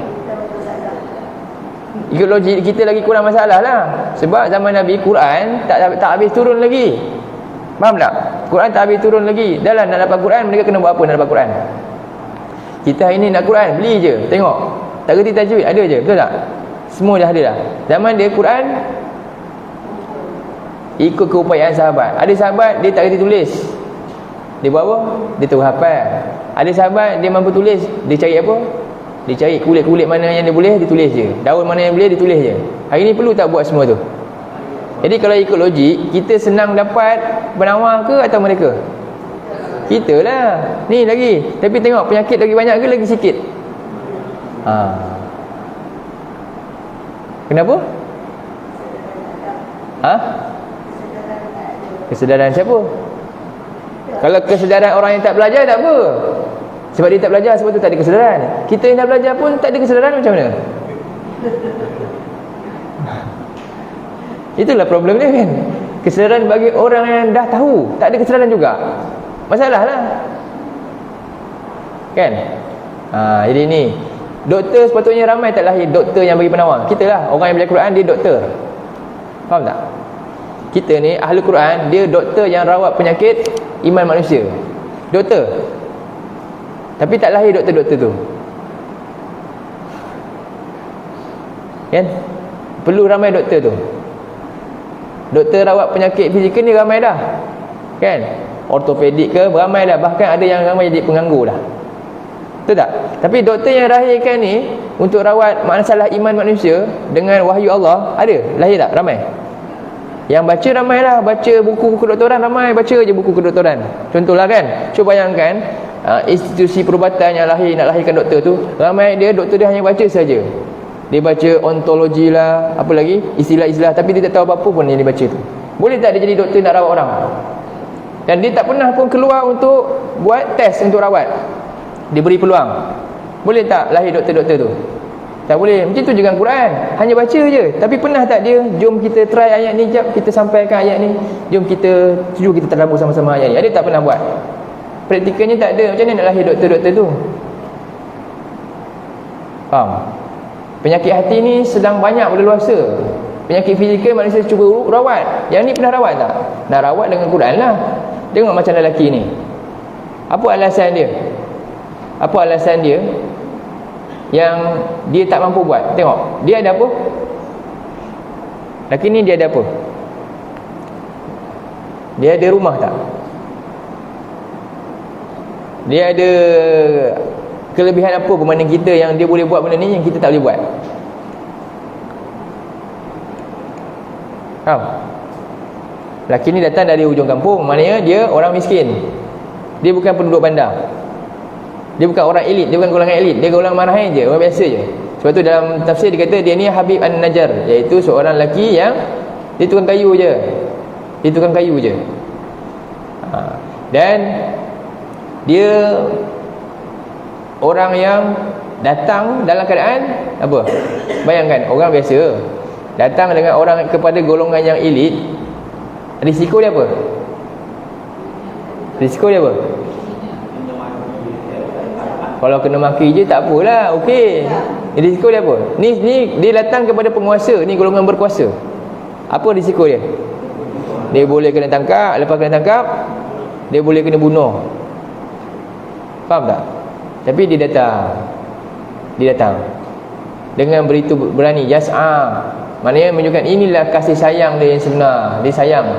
Dia sangguplah, tak apalah biar aku mati, yang penting aku dah sampaikan dan mudah-mudahan kamu dapat hidayah. Ini dia punya prinsip dia. Jadi ayat 20 ni sangat bermakna untuk kita kalau kita baca surah Yasin, supaya kita semangat nak ajar Quran kat orang. Faham? Semangat terus nak ajar Quran dan belajar Quran. Semangat. Dan kita tak akan pilih keadaan, kita tak akan pilih nak jaga kita daripada apa kepentingan pun. Tak. Pentinglah. Saya antara surah yang kat surah Yasin ayat 20 ni lah. Kita rasa malu sebab apa? Kadang-kadang kelas baru sikit pun dah tak ada mood dah. Ni lelaki ni dia nak kena bunuh kita, tak kena bunuh pun. Faham tak? Kadang-kadang kelas nak memilih-milih, nak yang macam-macam lah, alangkah malangnya kalau ada orang yang rasa macam tu kan. Dia demand nak bayaran ke apa ke, ataupun dia nak kelas semuanya nak jenis ramai ke, kan? Jadi dia nak menangi hati manusia, dia bukan nak cari redha Allah lah. Tengok macam lelaki ni, dia peduli tak? Tak peduli. Dia boleh mati bila-bila masa, dia boleh pergi, dia boleh mati. Jadi kita kadang-kadang banyak benda yang kita buat tak sampai mati pun. Harta kita pun tak luar pun, tak habis pun, tapi kita tak nak buat pun. Tapi kita mimpi nak masuk syurga. Tiba-tiba duduk sebelah Habib An-Najjar. Jadi Habib An-Najjar pun tengok kita sakit hati je. Macam mana duduk sebelah aku ni? Aku lu pergi dakwah sampai mati. Boleh ke macam tu? Jadi kita kena malu dengan Allah lah bila baca Yasin dalam ayat ni. Ni yang patut kita sedar bila baca Yasin. Inilah ayat dia, ayat 20. Jadi ittabi'u, sebenarnya dia kata apa? Apa sebab kena ikut Rasul? Apa tanda dia? Ada dua tanda Allah sebut. Ittabi'u man la yas'alukum ajran wa hum muhtadun. Ikutlah kamu. Ikut siapa? Orang yang tidak pernah minta kepada kamu apa ni? upah, balasan daripada apa yang dia ajak tadi. Apa maksud dia ni? Jadi dakwah ni sifat dia dakwah untuk cari apa? Redha Allah, bukan untuk cari imbalan dunia sikit pun lah. Untuk dakwah ni itu mesti ada, ni prinsip dia. Ni dalam hukum lah, hukum ni. Tapi dalam hal lain dia ada banyak ni kat sini ajran ni maksudnya macam tu. Bila kita ajak jom belajar, oleh kerana kamu dah pandai, saya nak kamu dah masuk Islam kan, contoh ajak orang masuk Islam, boleh tak ambil upah? Boleh tak? Tapi kalau kita buat macam tu mesti ramai orang buat. Contohlah saya kata, kalau Haji Malik dapat Islamkan 3 orang Cina kat sini, saya bagi satu kepala 3,000, okey tak? Ramai tak orang akan berebut-rebut nak dakwah? Ramai tak? Ramai. Sebab itulah missionary berebut-rebut nak murtadkan orang. Sebab satu kepala dulu 3,000, sekarang tak tahu berapa. Tapi kita boleh tak buat macam tu Islam? Tak boleh. Sebab tu dakwah ramai tak yang nak buat. Tak, sebab tak nampak apa-apa, dapat apa-apa, tak dapat benefit apa. Tak sukalah buat. Agama lain begitu kan, sebab untuk dunia, mereka nak dapat dunia, mereka sanggup keluarkan orang dari Islam sebab dapat imbalan dunia. Kita kalau buat macam tu sama je lah. Mana Islamnya? Islam bukan macam tu. Kita agama yang mentauhidkan Allah. Inilah maksud dia. Kalau lah buat macam tu kan, okey tak? Berebut-rebut orang semua kan. Dah dah.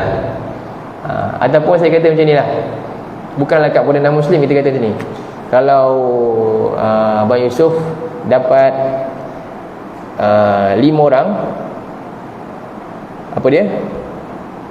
Pandaikan dia dengan Quran sampai dia boleh baca, faham dan ajar orang lain, saya bagi 3,000. Ramai tak orang berebut-rebut nak hantar orang untuk faham Quran? Ramai. Tapi masalahnya sekarang Islam tu kita kena buat apa? Kita pula kena sponsor. Tak ramai lah. Faham tak? Sedangkan Allah kata wa ma anfaqtum min syai'in fa huwa yukhlifu. Apa saja yang kau beri sebenarnya yang kita buat untuk siapa? Allah nak balas. Jadi Islam macam tu lain. Sebab tu Allah kata dalam ayat ni, ikutlah Rasul ni. Itu yang kita kena ikut. Dan yang kedua apa? Wa hum muhtadun. Apa dia? Dan mereka orang-orang yang dia beri petunjuk. Tengok. Jadi pastikan nak ikut jenis macam ni. Muhtadun maknanya diberi petunjuk, maknanya dia bawa apa? Dia bawa dalil. Mereka datang bawa hujah, bukan datang kosong. Datang bawa hujah. Sebab tu kita nak dakwah mesti ada bekal. Nak dakwah mesti ada bekal ke tak ada? Rasul apa bekal dakwah? Apa bekal dakwah Rasul? Al-Quran lah. Cuba kat surah 5 ayat 60. 5:60. Bukan 5:60 68. 67.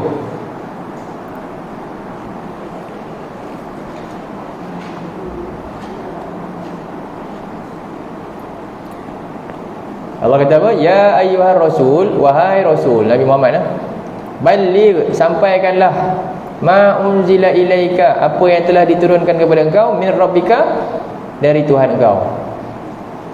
Maknanya tengok, Allah suruh Nabi baligh, sampaikan apa? Dakwah ni tabligh lah, sampaikan apa?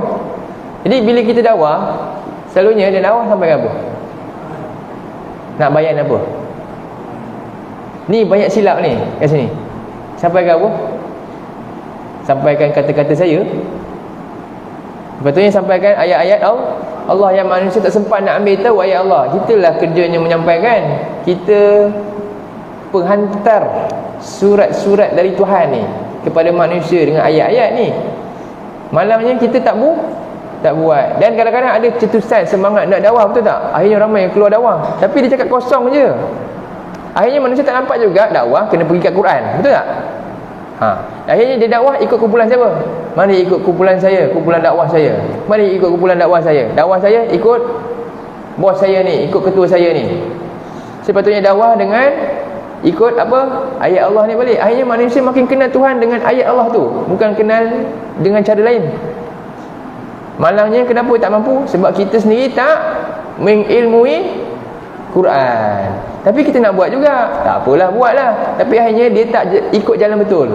Akhirnya jadi apa? Dia rasa dia okey, tapi sebenarnya jalan dia lain. Sebab tak sesuai ni. Nabi pun kena sampaikan Quran. Nabi nak dakwah. Nabi boleh tak? Nabi dengan kita mana lagi bijak? Mana dengan kita lagi bijak? Boleh tak Nabi nak buat ayat dia sendiri je ke? Tak payah sampaikan ayat-ayat Allah. Boleh? Mana lagi layak? Kita ke Nabi nak buat macam tu? Kalau nak buat macam tu, kita lagi layak ke Nabi lagi layak? Nabi lah. Kita siapa? Nabi tu Nabi. Kalau dia nak buat pun dia boleh je. Dia Nabi. Tapi dia buat. Dia sampaikan Quran. Kita tiba-tiba nak dakwah, nak sampaikan apa? Bekal kita mana? Oleh kerana orang ramai rasa macam dakwah tak perlu Quran, sebab tu akhirnya dia tak rasa penting belajar Quran. Yang penting dia boleh cakap je dakwah, rasa macam jom buat kebaikan je, nampak. Tadi prinsip asas dia sama ke tak sama macam yang Nabi bawa? Akhirnya tak sama. Sebab kita bukan bawa asas apa yang Nabi bawa. Bila kita bawa apa yang Nabi tak bawa, maka apa? Masalah akan timbul. Sebab tu orang ramai rasa apa? Tak, Quran ni tak payah faham. Quran kena faham sebab kita nak dakwah dengan Quran. Tapi kalau kamu rasa dakwah tak perlu sampai dengan Quran, suka hati kamu lah. Sebab tu ramai orang tak payah belajar faham Quran pun tak apa, asalkan boleh cakap je. Cakap apa nanti kamu akan lari daripada matlamat. Faham tak? Setuju ke tak? Kalau nak bantah, kena bantah ayat ni. Wahai Rasul, balik. Tengok, kalaulah Allah ni, ayat ni Allah berhenti sampai sini cukup lah. Tak payah sebut ni. Ya ayyuhar Rasul, balik. Kan? Sampaikanlah apa? Balighul haq. Wahai Rasul, sampailah kebenaran. Cukup lah. Asalkan nampak betul, okey. Ya ke? Tak. Balik apa? Ma unzila ilaika. Apa maksud dia? Apa maksud dia? Ma unzila ilaika. Apa maksud dia? Sampaikan Quran. Min rabbika. Tekan lagi tu.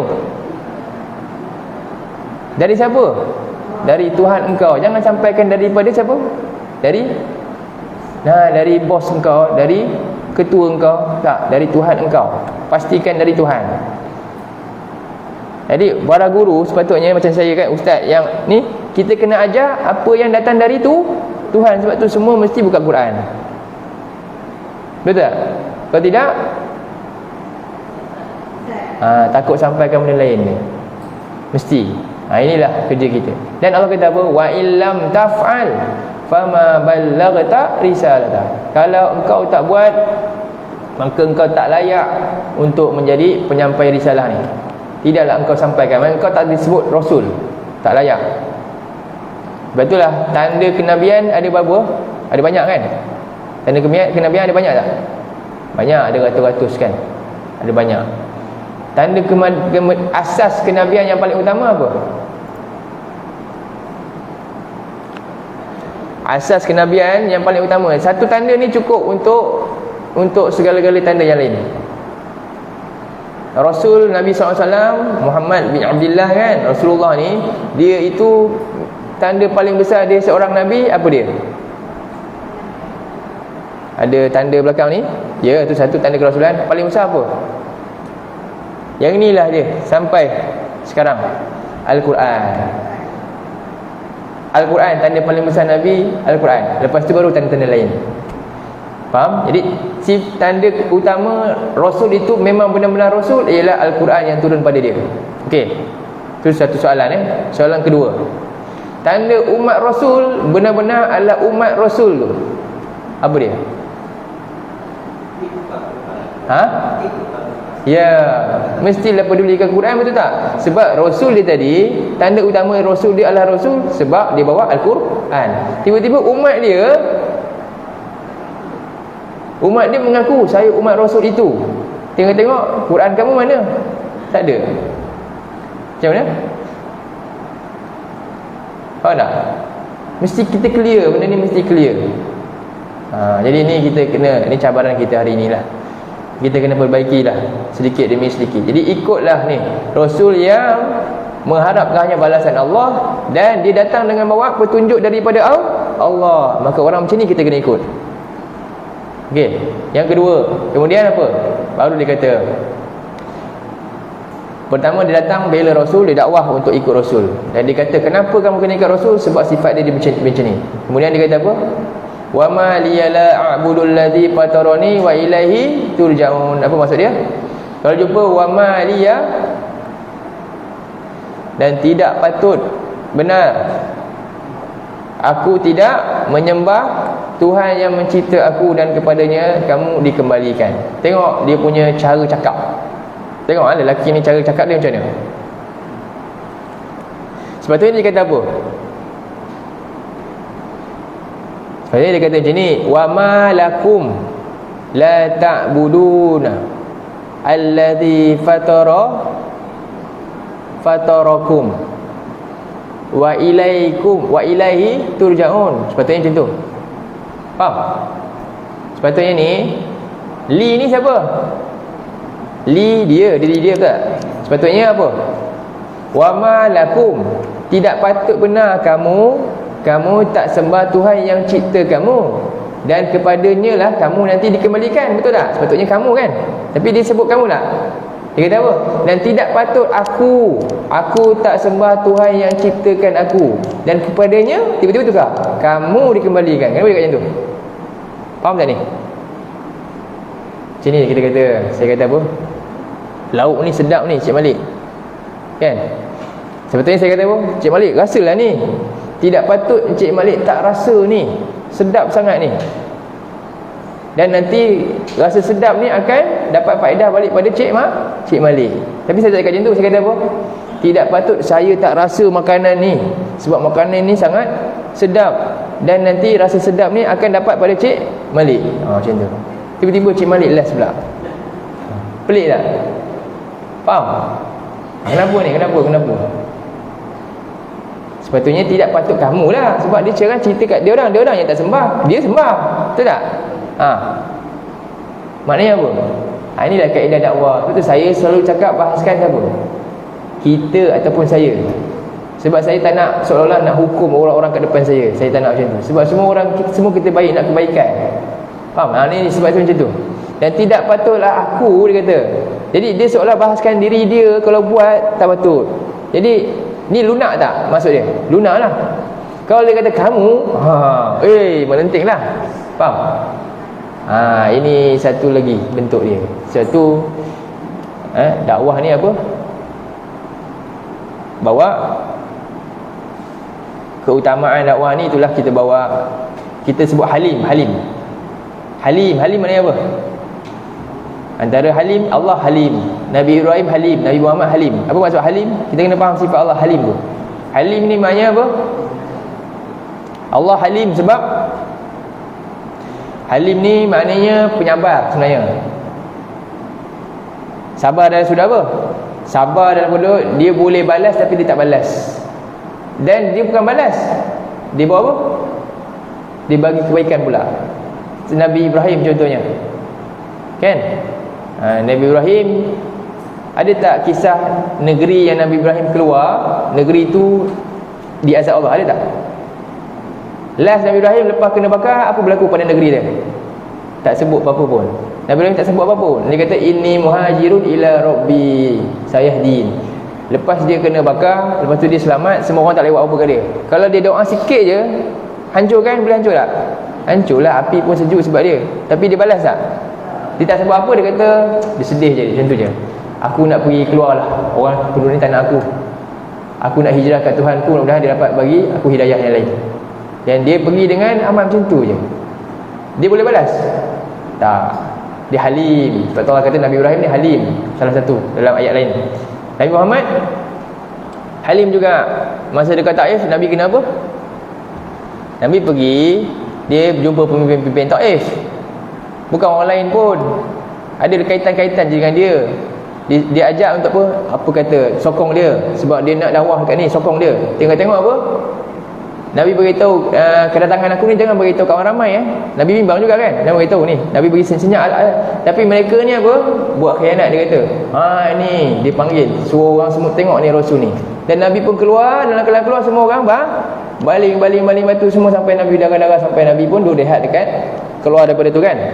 Kaki Nabi berdarah. Lepas tu Allah hantar siapa? Allah hantar malaikat suruh tanya Nabi. Maknanya sebenarnya Allah nak uji Nabi, nak tengok dia ni macam mana. Faham? Allah hantar malaikat tanya dia ni, offer dia, kalau dia nak, malaikat ni boleh angkat gunung hempap dekat kan, Abi Kubas tu boleh hempap dekat penduduk tu. Apa Nabi jawab? Nabi tak nak offer tu. Kat sini Nabi Halim. Tak cukup dengan offer tu, Nabi kata apa? Allahumma hdi qaumi fa innahum la ya'lamun. Ya Allah, berilah petunjuk kepada kaum yang ini, yang baling batu kat aku ni. Mudah-mudahan sebab apa? Mereka buat ni sebab mereka tak kenal aku. Kalau mereka memang tak buat punya, tak apalah, harap-harap mereka ni dapat ada yang taubat dan generasi mereka nanti beriman. Tengok, Nabi siap bagi hadiah. Itulah Halim. Itulah Halim. Jadi lelaki ni juga, dia begitu nak jaga, dia nak sangat orang ni semua ikut Rasul. Jadi tidak patut benarlah kalau aku tak abdikan diri kepada Tuhan yang cipta aku, dan kepadanya lah aku dan kamu nanti akan kembali. Jadi dibahaskan dengan dia. Dia tak bahaskan kepada kelompok tu. Kemudian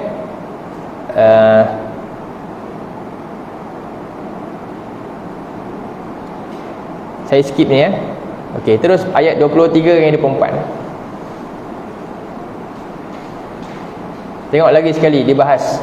Jadi semuanya dibahaskan dengan aku, bukan ditunjuk pada kamu. Bukan dia cerita kat golongan tu, dia kata aku. Tengok, pandai dia. Jadi dia kata apa? Dia baca ayat 23-24 10:47 dah.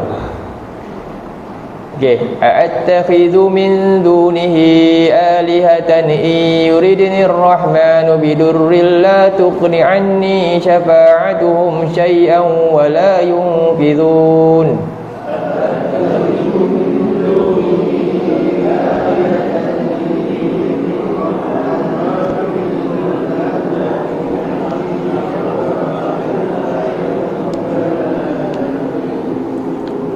Inni idzal lafi dhalalim mubin.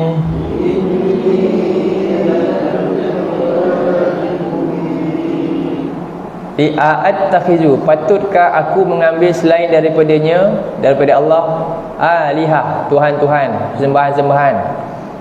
Sekiranya Tuhan yang Maha Pemurah ni inginkan aku ni ditimpa mudarat, la tughni anni syafa'atuhum, tidaklah ia berguna daripada terhadap aku pertolongan mereka. Sedikit pun Tuhan-Tuhan ni tak boleh tolong aku. Wala yunfizu, dan tidaklah mereka boleh melepaskan aku. Inni idzal lafi dhalalin mubin. Sesungguhnya aku, sekiranya aku buat perkara ni, benar-benar dalam kesesatan yang sungguh nyata. Ini kata dia lagi bawa tentang logik kenapa perlu mengabdikan diri kepada Allah dan tinggalkan Tuhan-Tuhan yang lain. Seterusnya sambung ayat 25, 26, 27. Inni amantu bi rabbikum fasma'un.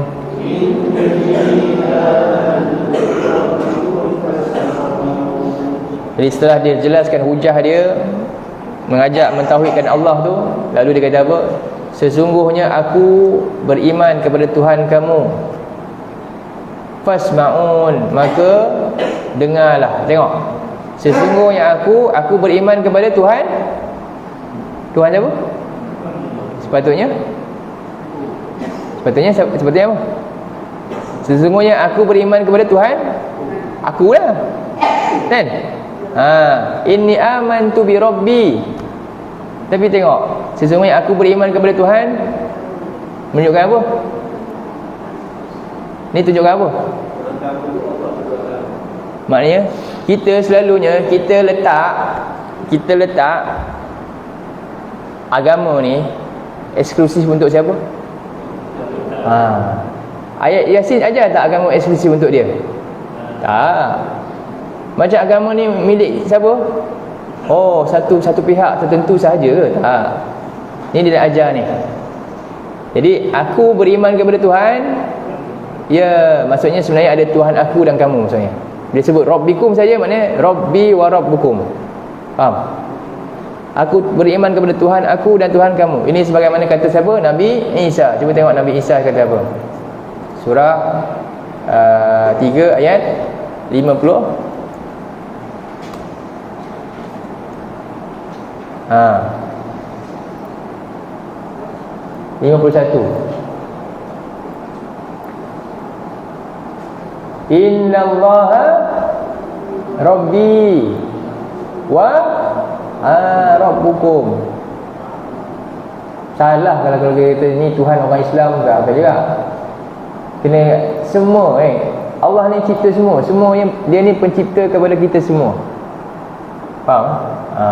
Barulah dakwah tu tersebar lah. Baru minda tu terpecah, terbuka. Sebab tu orang salah faham dengan agama kita. Dia ingat apa? Dia ingat ada entiti-entiti yang lain-lain. Oh, dia punya ni. Tak. Jadi innallaha rabbi wa rabbukum fa'buduhu hadza siratul mustaqim.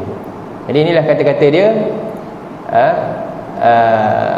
Inni amantu bi rabbikum, sebenarnya rabbi wa rabbukum. Lalu fasma'un. Tengok last sekali arahan dia apa? Dengarlah kata-kata aku, percayalah kata aku ni. Dengarlah. Okey, habis cerita dakwah lelaki ni. Jadi kita boleh belajar cara dia dakwah ni. Fokus dia pada apa? Mentauhidkan Allah. Ajak ikut Rasul, ikut wahyu yang dibawa oleh Rasul, ikut sunnah Rasul. Sebab tu Allah sebut dalam ayat surah 3 ayat 104, kita hendaklah jadi umat yang macam ni juga, yang ajak ni. Jadi wal takum minkum ummatun yad'una ilal khair, dan hendaklah ada dari kalangan kamu, ataupun maksud lain dia sebenarnya adalah hendaklah semua dari kalangan kamu. Faham? Terjemah dia betulkan kat sini. Kita ambil tafsiran yang sebenar yang apa dia? Min ni min litajnis, maknanya semua kamu. Faham? Semua mesti bekerjasama. Tak kira lah apa sektor atau profession dia ke, dia di bidang apa pun, tapi dengan perkara yang sama. Apa dia? Yad'una ilal khair, ajak manusia kepada kebaikan, iaitu ittiba'ul Quran, ikut Quran dan sunnah. Semua sekali, tak kira dia siapa, dia peniaga ke, dia apa ke, dia pun buat sama-sama dengan dia punya kapasiti dia. Faham? Dengan dia punya platform masing-masing. Seorang doktor dengan platform doktor ajak manusia kepada ittiba'ul Quran, sunnah. Samalah. Wa ya'muruna bil ma'ruf wa yanhauna 'anil munkar wa ulaika humul muflihun, dan mengajak, menyuruh kepada perkara makruf dan mencegah munkar, dan merekalah golongan yang beroleh kejayaan. Jadi kalau kita nak jadi umat berjaya, kita kena dakwah, menyampaikan Quran ni, ajak manusia ikut ajaran Rasul menerusi wahyu yang Nabi sampaikan. Itulah kerja kita. Dan tak ada alasan, sebab Habib An-Najjar pun tak ada alasan. Kita Allah bagi banyak rezeki daripada Habib ke, Habib ni lagi banyak rezeki daripada kita. Dia duduk di hujung kota. Jadi cerita dia ni orang miskin, orang susah. Sebab tu dia datang bergegas tu, jalan je. Kita ada apa? Ada kenderaan, siap orang bagi lagi, contohnya. Kalau tak buat, memang kufur nikmat lah. Baik mati tengah, apa dia? Mati tengah jalan, di atas jalan ni lagi bagus kan, dengan nikmat tu kan. Tapi kita buat kerja daripada tak buat apa-apa. Jadi kena ingatlah tu semua. Jadi fasma'un, diharapkan apa? Semua dengar kata-kata dia. Apa berlaku? Jadi Allah tak sebut sebagai bentuk kemuliaan kat lelaki ni. Sebenarnya lepas tu dia dibunuh. Antara cara dia bunuh apa? Ada yang kata dia direjam macam Rasul tu lah. Dan juga maksudnya dia tak dibunuh macam tu, dia tak payah rejam pun. Lepas dia cakap je, dia dikeronyok orang sampai mati. Dia dipijak-pijak mati terus.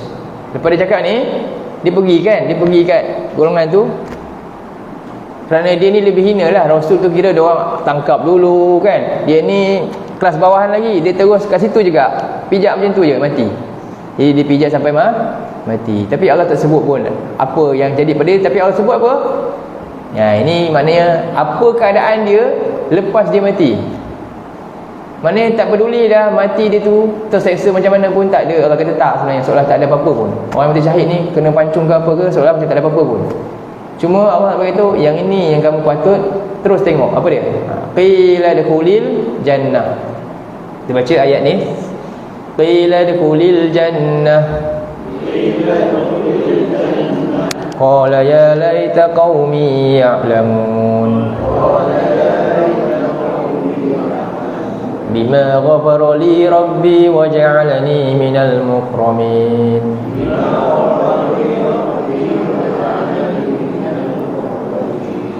Qila dukhulil jannah, dikatakan kepada dia, masuklah kamu dalam syurga. Al-jannah di sini ada maksud sebenarnya apa?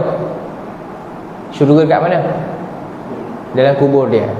Raudah jannah. Maksudnya dia sekarang berada dalam alam barzah, tapi dekat taman-taman syurga. Itulah maksud dia, pra syurga. Dia dah duduk dalam pra syurga. Jadi kenapa dia tiba-tiba terus je dapat nikmat syurga dengan cepat sekali? Apa kerja besar yang dia buat? Dakwah je.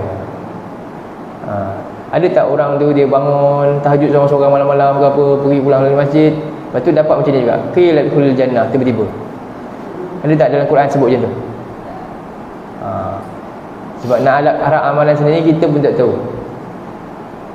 Kita akan tanya apa? Ada tak dia tanya, kenapa kamu apa? Tak bangun malam? Dia tanya ke? Kita dah buat amalan wajib. Ada tak tanya kenapa kamu tak sekian-sekian ke? Ke apa yang ditanya sebenarnya? Amalan macam mana?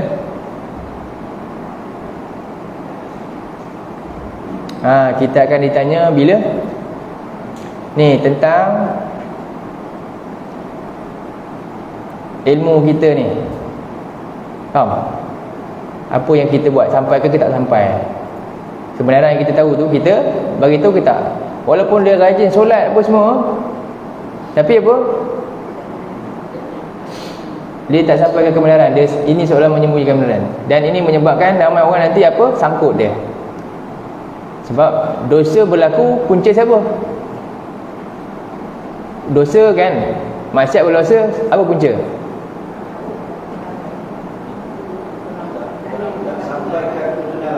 Punca ilmu tak tersebar. Ilmu nak disebarkan siapa? Siapa? Orang yang ada ilmu. Faham? Jadi sebenarnya yang buat maksiat sebenarnya seolah-olah siapa? Orang yang ada ilmu lah. Memang orang lain buat, tapi dia terjadi sebab faham? Sebab tu Allah laknat tak golongan dalam kalangan Bani Israel. Tengok punca mereka dilaknat Allah. Apa dia? Surah kejap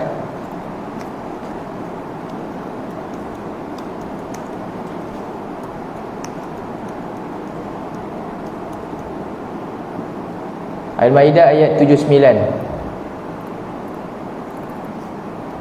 5 ayat 79.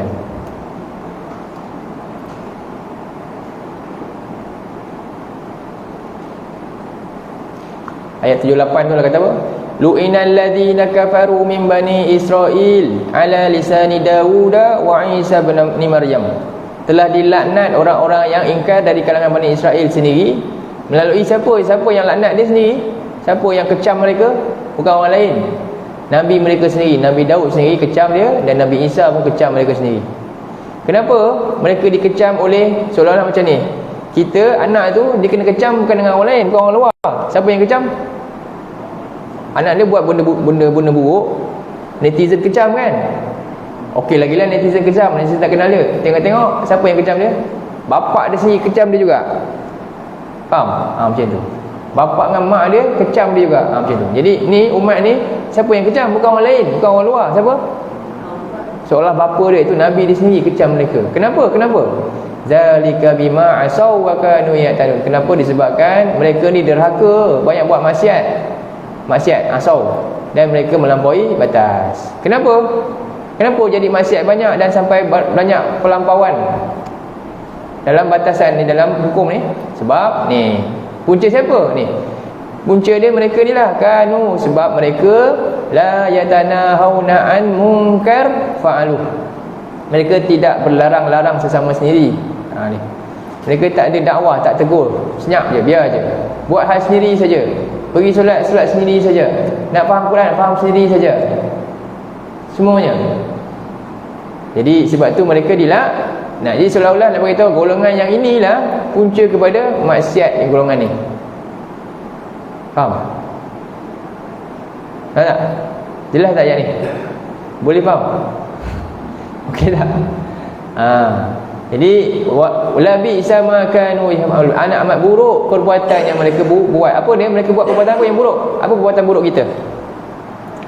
Saya tak buat dosa, saya tak zina. Apa perbuatan buruk kita? Tapi saya senyap, saya tak buat apa. Itu perbuatan buruk kat sini. Perbuatan buruk kat sini ialah mereka tak cegah fahsyat dan mungkar, tak cegah kejahilan. Dia aja. Inilah perbuatan buruk yang disebutkan dalam ayat ni. Rupanya perbuatan buruk faham? Tak nak sampaikan kebenaran, sedangkan tahu kebenaran adalah satu dosa. Boleh? Jadi amanah kita dengan Quran, kita kena ada. Jadi umat yang sama-sama lah buat. Okey. Jadi akhirnya kerana inilah kerja besar dia buat. Apa dia? Sebab tu dalam tafsir maknanya barangkali Habib Dajjal ni sebelum ni banyak dosa. Dia orang biasa-biasa, dia bukan ahli ibadah, tak sebut dia bukan ahli ibadah, dia orang biasa saja. Tapi sebab dia buat satu benda yang luar biasa, dia sampaikan ni, dia terus masuk syurga. Terus orang kata apa? Tapau semua dosa-dosa dia tu. Sebab dia dakwah, dosa-dosa yang lain semua kena tapau, terus hilang, terus dapat masuk syurga. Subhanallah. Faham? Besarnya maknanya kemuliaan orang yang sampaikan ayat-ayat Allah ni besar. Jadi qala, dia kata apa? Tengok lepas dia masuk, apa dia kata? Ya laita qaumi ya'lamun. Wah, alangkah baik, alangkah bestnya lah kalau kaumku tahu aku sekarang bahagia. Maknanya apa? Dia masih harapkan kaum dia beriman. Jadi lepas dia kena pukul, kena tumbuk, kena tendang, dia sikit pun tak ada dendam pun kat orang yang tendang dia, pukul dia. Bahkan dia masih harapkan kebaikan pada orang yang pukul dia. Inilah sampai dia masuk kubur. Faham tak? Sampai dia masuk kubur. Jadi kenapa? Apa yang dia rasa bahagia sangat? Jadi kita sebenarnya inilah bahagia kita yang sebenar. Apa bahagia kita sebenar? Bila kita patut rasa bahagia?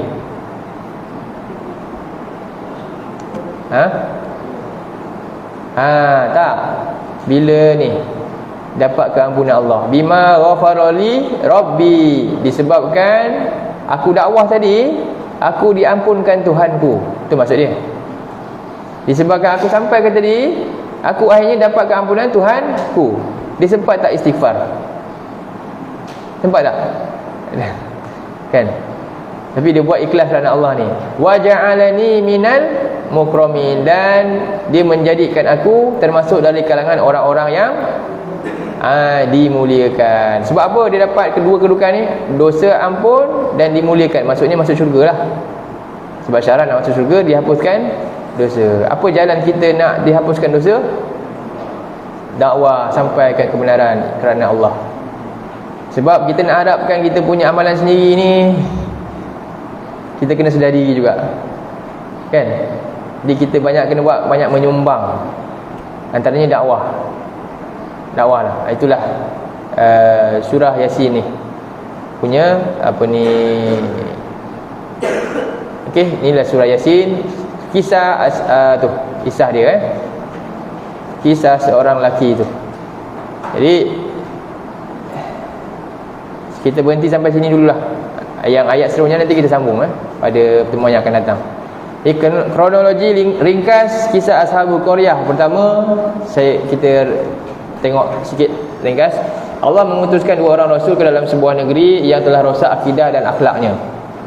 Allah utuskan 2 orang rasul, betul kan? Kedua-duanya ditentang oleh seluruh penduduk negeri. 2 orang rasul ditentang. Lalu Allah hantar rasul yang ketiga bagi menguatkan hujah dari Allah. Mereka masih ditolak dengan alasan para rasul tersebut hanyalah manusia biasa dan yang tiada apa-apa kelayakan kerana tiada keistimewaan dan kelebihan berbanding mereka, sama manusia biasa. Mereka menolak sepenuhnya kerasulan dengan menuduh para rasul tersebut pendusta. Para rasul menegaskan bahawa ilmu tentang kerasulan hanya datang dari Allah melalui wahyu dan keterangan yang jelas nyata. Tugas para rasul yang sebenar hanyalah membawa cahaya kebenaran bagi menerangkan kesesatan. Para rasul dianggap sebagai pembawa malang dan kerugian buat mereka, lalu diugut dengan keras untuk direjam dan diseksa sehingga terbunuh.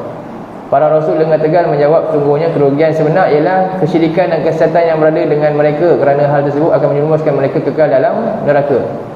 Para rasul menegaskan lagi, adakah patut mereka mengugut demikian sedangkan mereka datang membawa peringatan yang benar dan hal itu baik untuk mereka? Dengan ugutan tersebut maka mereka menjadi kaum yang melampaui batas. Tengok, bila dia ugut tu mereka jadi musrifun.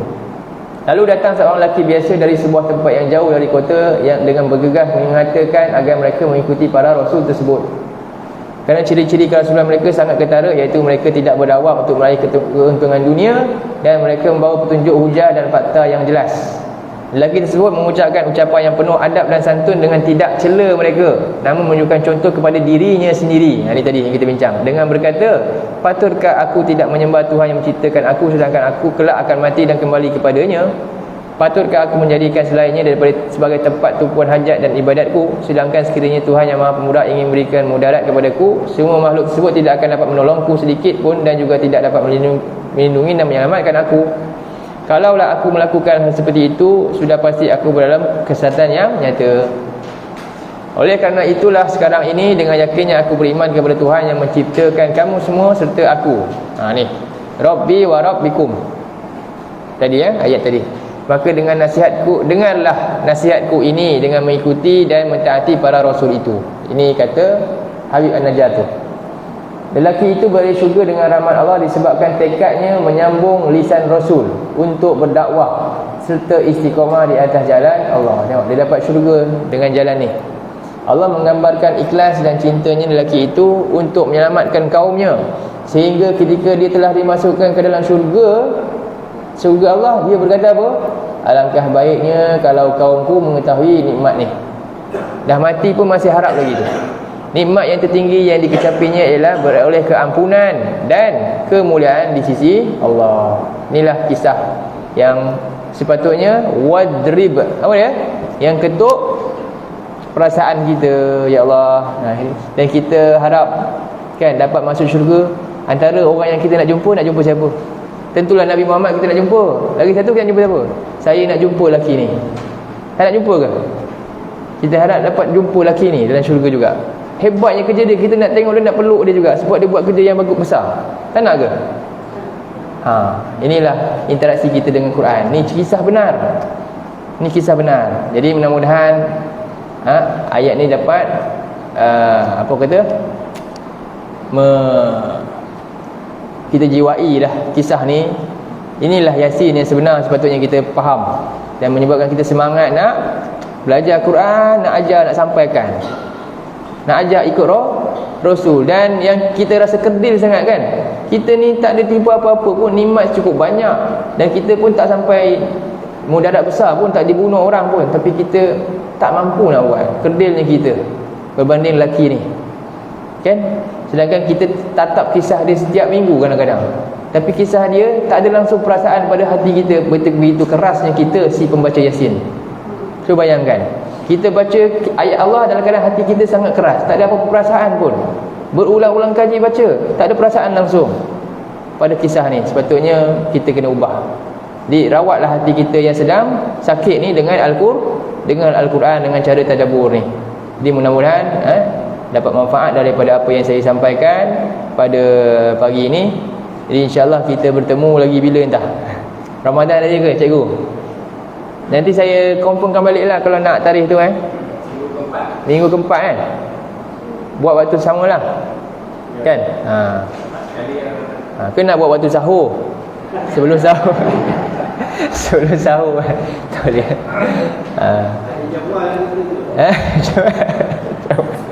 Nanti datang kena tangkap pula. Okey, insyaAllah kalau ada rezeki kita jumpa Ramadan. Cumanya Ramadan itulah saya jemput juga untuk apa, kalau tak boleh hadiri kan, untuk sokong juga usaha kita di sana. Kita buat di Masjid Ridwaniyah, tadabbur surah Syura. Surah Syura juga surah yang sangat penting juga untuk kita. Antara surah yang menyentuh kita juga kalau betul-betul kita faham dia lah. Sama macam surah Yasin sebenarnya, lebih kurang. Selama 20 hari. Sebab tu lah tarikh tu macam drag sikit je tu. Saya bukan sampai 20 Ramadan tau, sampai 22 Ramadan ke 23 juga. Macam tu kalau ikutkanlah. Sebab ada hari yang saya tak ada. Maknanya hari tak ada tu diganti dengan hari lain. Dia jadi lambat sikit. Hari Khamis saya tak ada untuk tu. Kalau nak buat hari biasa boleh? Tak boleh pula kan. Orang tak ada, kena weekend juga kan. Tak apa, nanti confirm balik. Mungkin saya boleh drag tarikh hari Ahad tu, saya tukar ke lain untuk kelas ni mungkin jadi kita buat tadabbur surah Syura dengan lebih kurang macam ni juga, tapi kita ada belajar lebih bahasa sikit lah. Siapa yang ada kesempatan nak join boleh.